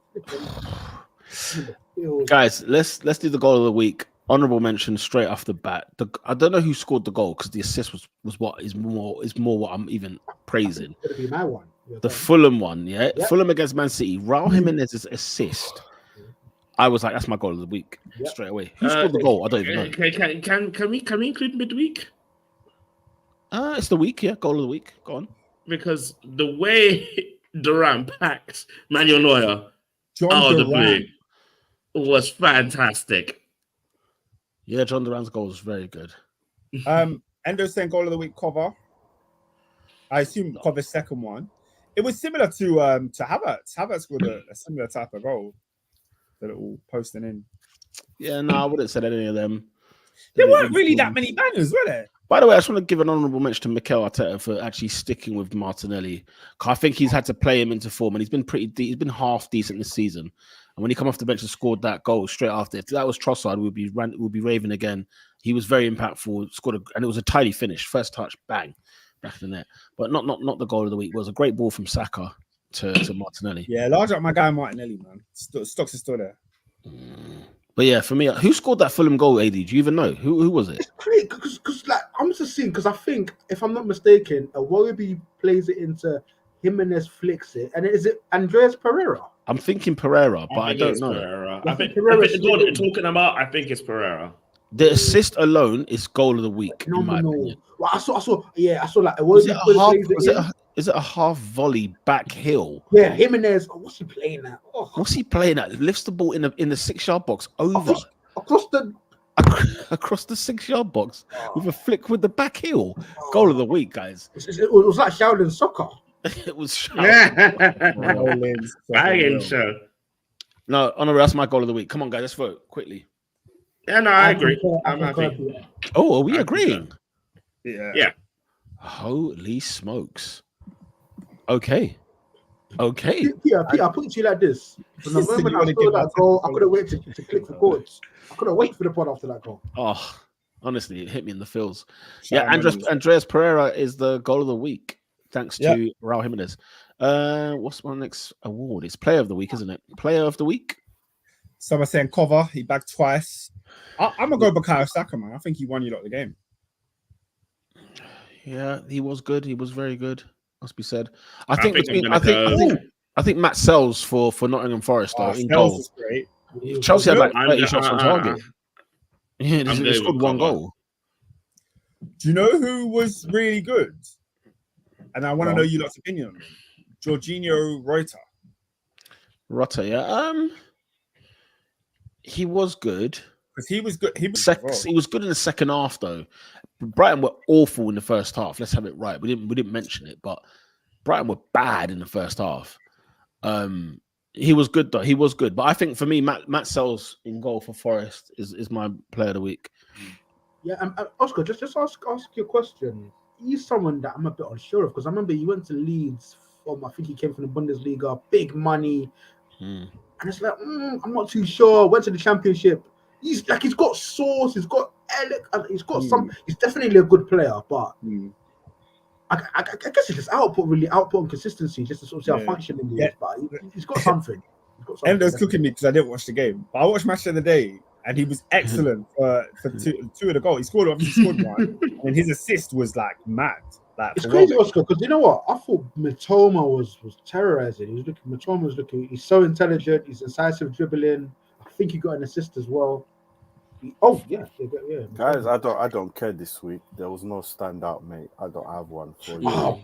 By the way, guys, those Tottenham defenders, Oro, Van der Ven, Destiny Odeji, they need a lineup. I need to just cook them. The head loss, the lack of composure, the just stupid, erratic decision making. Flipping heck, man. Awful from a lot of them. Yeah, they do. I'm going cover. Let's wrap it up, man. Yeah. Endo says, who watches Match of the Day in 2024? I can't lie. Because of Top 4 podcast, I watch Match of the Day every single week. Yep. And I probably wouldn't watch it if we weren't doing the podcast. Correct. But just because I need to know, like, obviously I'm not sat there tuned into the 3 PMs of all the teams. so I have to know what's going on. Are you man? Do you know That's what I've got a bit of a fiend for? You know the Sky Sports highlights straight after, literally when it's like 13 minutes uploaded. I love it. I'm straight onto it, man. You're in. Cool. In there, man. Yeah, I do sometimes as well. But yeah, Matt sells for me. Let's get voting. I'm gonna go Saka. I said Saka already. Matt sells Kovacic, Saka. What did you say, AD? Cover. I went Mitoma. Matoma. So Kovacic is the player of the week, highest voted. Team of the week, Brentford. Brighton and Hove Albion. No, they were 2-0 down. No. They were Yeah, 2 but down. they come back. What's the rule, Robin? You don't It's get rewarded democracy. for being 2-0 down. You can't get rewarded for being 2-0 down. I don't know if I agree with the like. What about if you're playing like great? But there are exceptions to the rule. It depends on the week. They got packed for the first half. No, to be fair, the exception to the rule would be if they beat City 3-2 from being 2-0 down. That's the exception to the rule. The exception to the rule for me is if you're in a game that you are supposed to lose. Like if it's like Everton come back from 3 down, 2 down against Spurs, then fair. But Brighton at home against Spurs, that's a matchup. You're supposed to be in the fight. And let's have it right. They were god awful in the first half. You can't get the award for 45 minutes of football. You can't. Shocking. It's Werner and Brennan Johnson. Brentford were better for me over the weekend. Nottingham Forest with 10 men to get a draw. But they conceded 3. That's what I'm just like. That's a good argument. Yeah, it's good 5. Good touche. It's good. Because otherwise, if we're gonna do that, then I'll go West Ham. Yeah. West Ham were very impressive. That's fair. I'm trying to think who's my favorite. I'll say Forest for getting a point at Chelsea and went down to 10 men and still held it on and still could have won. Nottingham Forest. What a joke. Let's vote. Come on. It's Brentford, democracy. Brentford, It's 5-3, democracy. Okay, 1 for Brentford, 1 for Forest. What else we got, guys? I'm gonna be real. I thought Brighton. I mean, 45-minute show. I think Brighton look good, man. Okay, Brighton. Wow, going Brentford, bruv. Brentford for David. And sorry, Rubinho, what did you say? I'm just looking at the rest of the stuff. I'm just like, we'll give it Brentford. I can't lie. Yeah, for me, it's either Brentford or the Hammers, but I don't think I've ever seen Brentford score 5 Premier. Oh wait. Okay. How many times have they played United? You had to stick that one in there. I know you did. I was being so serious when I said I don't think I've ever seen Brentford score 5, and then I realized yes, they have scored 5 against who? What have they? No, it was 4. No, did not score 5 against United? It was 4. It was 4. I think it's 4. I think it's high. The number's too high. I've never seen seen 4. Right. Come on, guys. Let's vote. Let's vote. I've never seen Brentford score. If it's between Brentford and West Ham, then it's certainly West Ham. Yeah, I think it's between them two. Forest was a very impressive victory, by the way. Draw, by the way. No, anyway, pick them up, man. Pick them up. All right, West Ham then I guess have won the team of the week, right? Start through the back door. Not that guy this week. Stop right there. There are 2. Stop right there because I've got 2. I'm taking the first one. It's probably in your list, Robin. I've got one too. List. Okay. Oh, Peter, you've got one. I've got one too. I hope your one is mine because if it's not, then you are not that guy this week, Peter. You, because you have lamented on this podcast about a certain 24-year-old that was born on the 2nd of March 2000 in Lorient, France. Started his career in 2000, his youth career at Merle-Levenez, never heard of them in my life. Then moved to Lorient 2, then Lorient 1. Then in 2019, he took a trip to England and became the goalkeeper for Leeds. You're so harsh. I'm harsh. I watched the game. I watched the final. Get him. We just did a segment about wanting to scrap one of your own players. I'm sorry, guys. If I was a Leeds United fan, I would have threw my season ticket on the field. I would have ran on the pitch at the stadium. They went to the Stadium of Light to watch that garbage, guys. I have to let you guys know because on this podcast, Peter told us, Meslier is a top keeper, you know. Meslier is one to watch for the future, you know. This guy's a serious keeper. Guess what? He went down. I've never heard you talk about him since. But today you're going to talk about him because at a 2-1 game, 96 minutes of the 6 played. Yeah, the game is done. The game is over. A Sunderland player just throws the most lofty ball straight into the goalkeeper's arms. Tell me why he's conceded. Tell me why he's throwing the ball in his own net. It was sick. A bet has been placed, bro. Ilan, Stefan, Melier, you're not that guy. This Can't lie. The syndicate, the betting syndicate was in full effect. I saw that because you know I saw it on bare angles, and I'm trying to look where's the ball landed. Like, is there a little bounce, there spin? Peter, you need to allow it. There's no excuse. A bet was put on, bro. Man, I've backed you for years, mate. I've backed you for years. Why did you back? I told you he was crap from. He's a good. He's a good. It's because he was born in the year 2000. That's literally it. He's a good goalkeeper, man. He's a good goalkeeper. By the way, according to Wikipedia, he's 6'6". Hey, he's a tall brother. He looks tiny. Guys, a bet was put on, bro. That's ridiculous. But there was a betting syndicate that was clearly placed. Surely. I need his family investigated, bro. Very quickly, guys, we've seen Manchester City win one trial at the moment, right? And the Premier League, I'm so sorry, you don't have to be brought into this conversation because that's 2 trials now. Leicester City have gotten away with not paying anything or docking any points because you lot couldn't cross your T's and dot your I's. You've done the same thing with Manchester City, where now they've said that actually the rule that you've actually put in place is a farce, and City have won the farce that is inflating partnership commercial deals. Guys, City are going to walk away, from a situation where I'm just like, you know what? Guys, I told you this. I said this. The Premier League needs to be put in here. And I think it's Hall of Fame worthy because we're talking about their own administration cannot get their fingers out and get their places in line. Guys, this is why they're trying to bring in a third party, some sort of like legality, because it's run amok. It's run amok in that place. There's 20 shareholders of the Premier League. Do you know who those 20 shareholders are? The Premier League teams themselves. What kind of a freaking farce is this? Man, listen, we should have seen the writing on the wall when Leicester City, we didn't talk about it enough. Leicester City, blood, got away with bending the rules, blood, cheating, verbatim cheating. But because they didn't write the law properly, that's how they won the case. And now you're telling me the Premier League who's the court case that they were with, Man City today? I forgot who the actual body they were up against, but they said that the Premier League's rule about commercial dealings is unlawful. They called it unlawful, guys. The Premier League is a farce. It's a frigging joke. I told you, City are not they're not charging these lot, bro. It's an absolute farce. It's a farce. Guys, are you hearing it, guys? Are you hearing me, America? Are you hearing this, people? It's in America. The man, Oscar, they said that the law about commercial deals that Man City have been doing is an unlawful law. How are we here? How are we here, guys? Guys, it's a farce. I told you, lot. This is the bentest thing since Calciopoli, blood. I told you, this Premier League is a farce. This Premier League, Oscar, is a joke. They tried to give Everton 10 points, and then they appealed and lost 2 of those 10. Then they tried to do it to Forest. Forest weren't even in the league for 3 years, and they got done. And Leicester City escaped.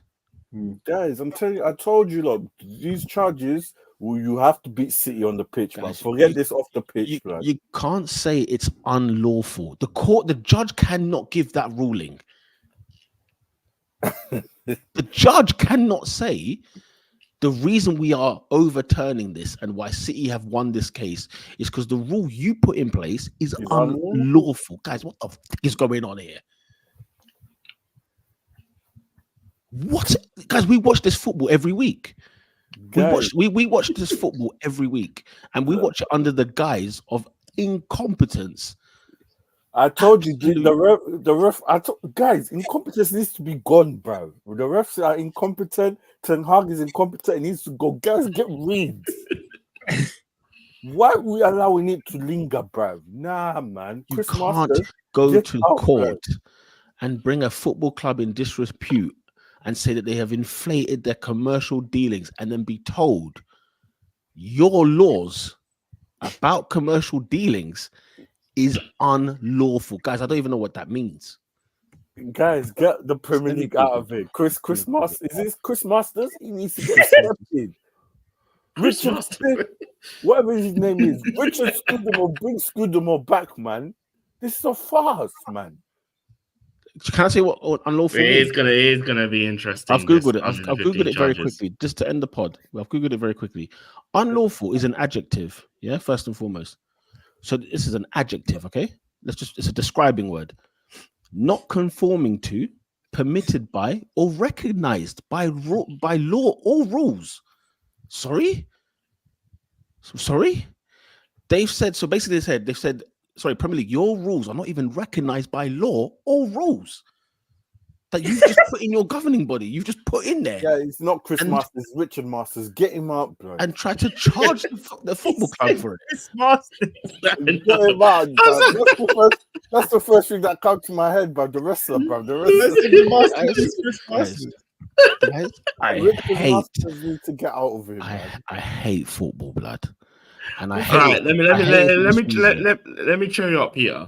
Don't cheer me Because I need to revel in this. I said cheer you up. He said, "Don't cheer me." Don't cheer me right now because I've sat here. This was, the podcast come out today. The tweet came out today. The stream was set up, and we were going to talk about certain things today. Happy days. Then breaking news hours before the pod started, my life changed completely because where my football club plays football in has a governing body that just makes rules up. Basically, they just make things up and then try to charge a club for it. Shout out Sir Winston. Big up Sir Winston. You got Winston. But anyways, I want to park it there because I know we need to go, but I need to mention this. First of all, Bundesliga 2. Right, what's the Holy heck smokes! happened there? The keeper passed it to the centre back, and he just decided to pick it up. I thought, you know what? Cool. Firstly, Robin, before you get onto the Bundesliga 2, Arsenal did this in the Champions League, and it was fine. Yeah. You don't make faces. It's true now, and it was unlawful. we hadn't taken the goal kick. Man, I passed it to the centre back. He's picking it up. What you doing? Anywho, they take the penalty. He misses and then gets the rebound. You think that's the end of it? No. On the other side, they kick the ball to him, and the other player just picks it up. What are we doing? Guys, it was a clean tackle, and he picked up the ball. Now, if you've not seen this clip, you need to search on Twitter. By the way, this is similar how you to. I think we got away with this, but James Ward-Prowse is sending off. By the way, Oh, that's the like guy worthy. that's up there. He knew he'd lost the battle. Gerrard-esque. The slip was so Gerrard. It was funny. He lost the battle. He said, "I'm taking this ball. I'm just taking it with me." Nah. SW6, you need to search up this Bundesliga 2 clip because it's the funniest thing I've ever seen. And the thing is, you see the first error and you think the whole point of the video is just this first one. But then you're like, hold on, there's still a minute to go. So you keep watching and you're like, what the heck is going on in this game? How much more can this go on? There's not much more that can happen. Lo and behold. And then the other one, which is a well more serious one. I don't know, guys, you saw this generation's cracked, especially these streamers. Yeah. I don't know if you guys saw it, but yes, Jack Doherty. Oh, my man. Very, very young streamer. I think he's in his teens, whatever. My man was streaming live on Twitch. About anyone else's boyfriend. While texting, while driving a McLaren at God knows how many miles per hour. 2-2s now. He crashes, spins out, crashes. Yeah. The McLaren is messed, completely broken in front. His mate is bleeding all over the place. Instead of trying to help his friend who nearly passed out, could have died, he's like, mate, can you stream this for me? while he is bleeding down the thing. He was just like caring more about the streams. He crashed a McLaren, clearly texting while driving, then actually saving his mate. I'm sorry, 2 people could have died in this crash. Yeah. And he's just not taking life serious. He cared more about getting clips and streams and views than his best mate, who is bleeding from head to toe, who needs to go to the hospital. I'm sorry. Somebody said that you're not that guy. Somebody said once upon a time that there's too much podcasting equipment.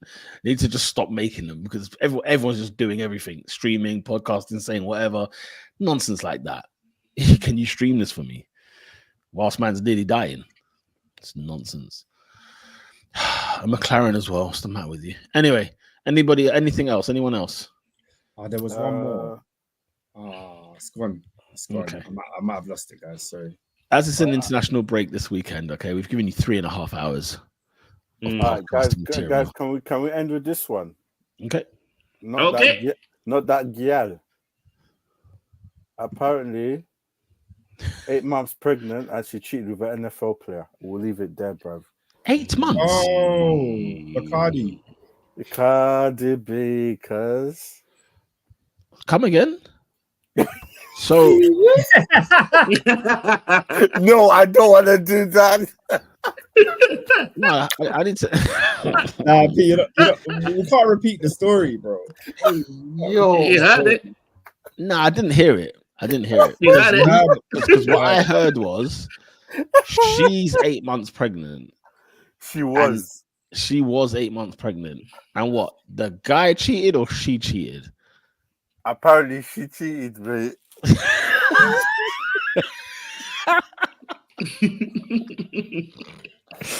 Hey, this world is full of tapped human beings, man. We need Jesus. No,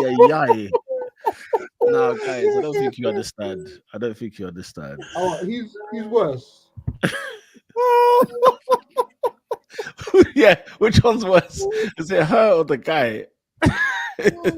Which one's the guy worse? is worse. Oh no, she's sick. Nah, they're both sick. They're both sick. That's good. She's due in a month. Sometimes the baby can come out then. No, what? Like, if what? Yeah, premature. You can come out then. You actually can. That's the actual truth. You actually can. I'm not capping. Man. Nah, man, we need to change. We need to change our ways. We need to repent of our sins because this is ridiculous, guys. Anyway, it's madness, boy. It's madness, guys. On that very note, yeah. Next week, I don't know if are you guys up for a pod next week because I got a few ideas. I'm up for a pod next week. I'm about excellent. Yeah, we'll have a fun pod. Let's make it fun. Anything that doesn't involve Manchester United for a weekend, I'm happy. That's he's all over it. Yeah, we won't be talking anything. Well, then, yeah, we better talk about pregnant women, and because it's over. It's over. But yeah. And so, thank you very much, guys, for joining us. Thank you to the newcomers as well that have been commenting in the comment section. Big up yourselves, big up to the regulars, of course, as per. And we will see you next week, 8 o'clock. Next week. All right. It's going to be phenomenal scenes, Jeff. Until next time, peace. We are out. Later.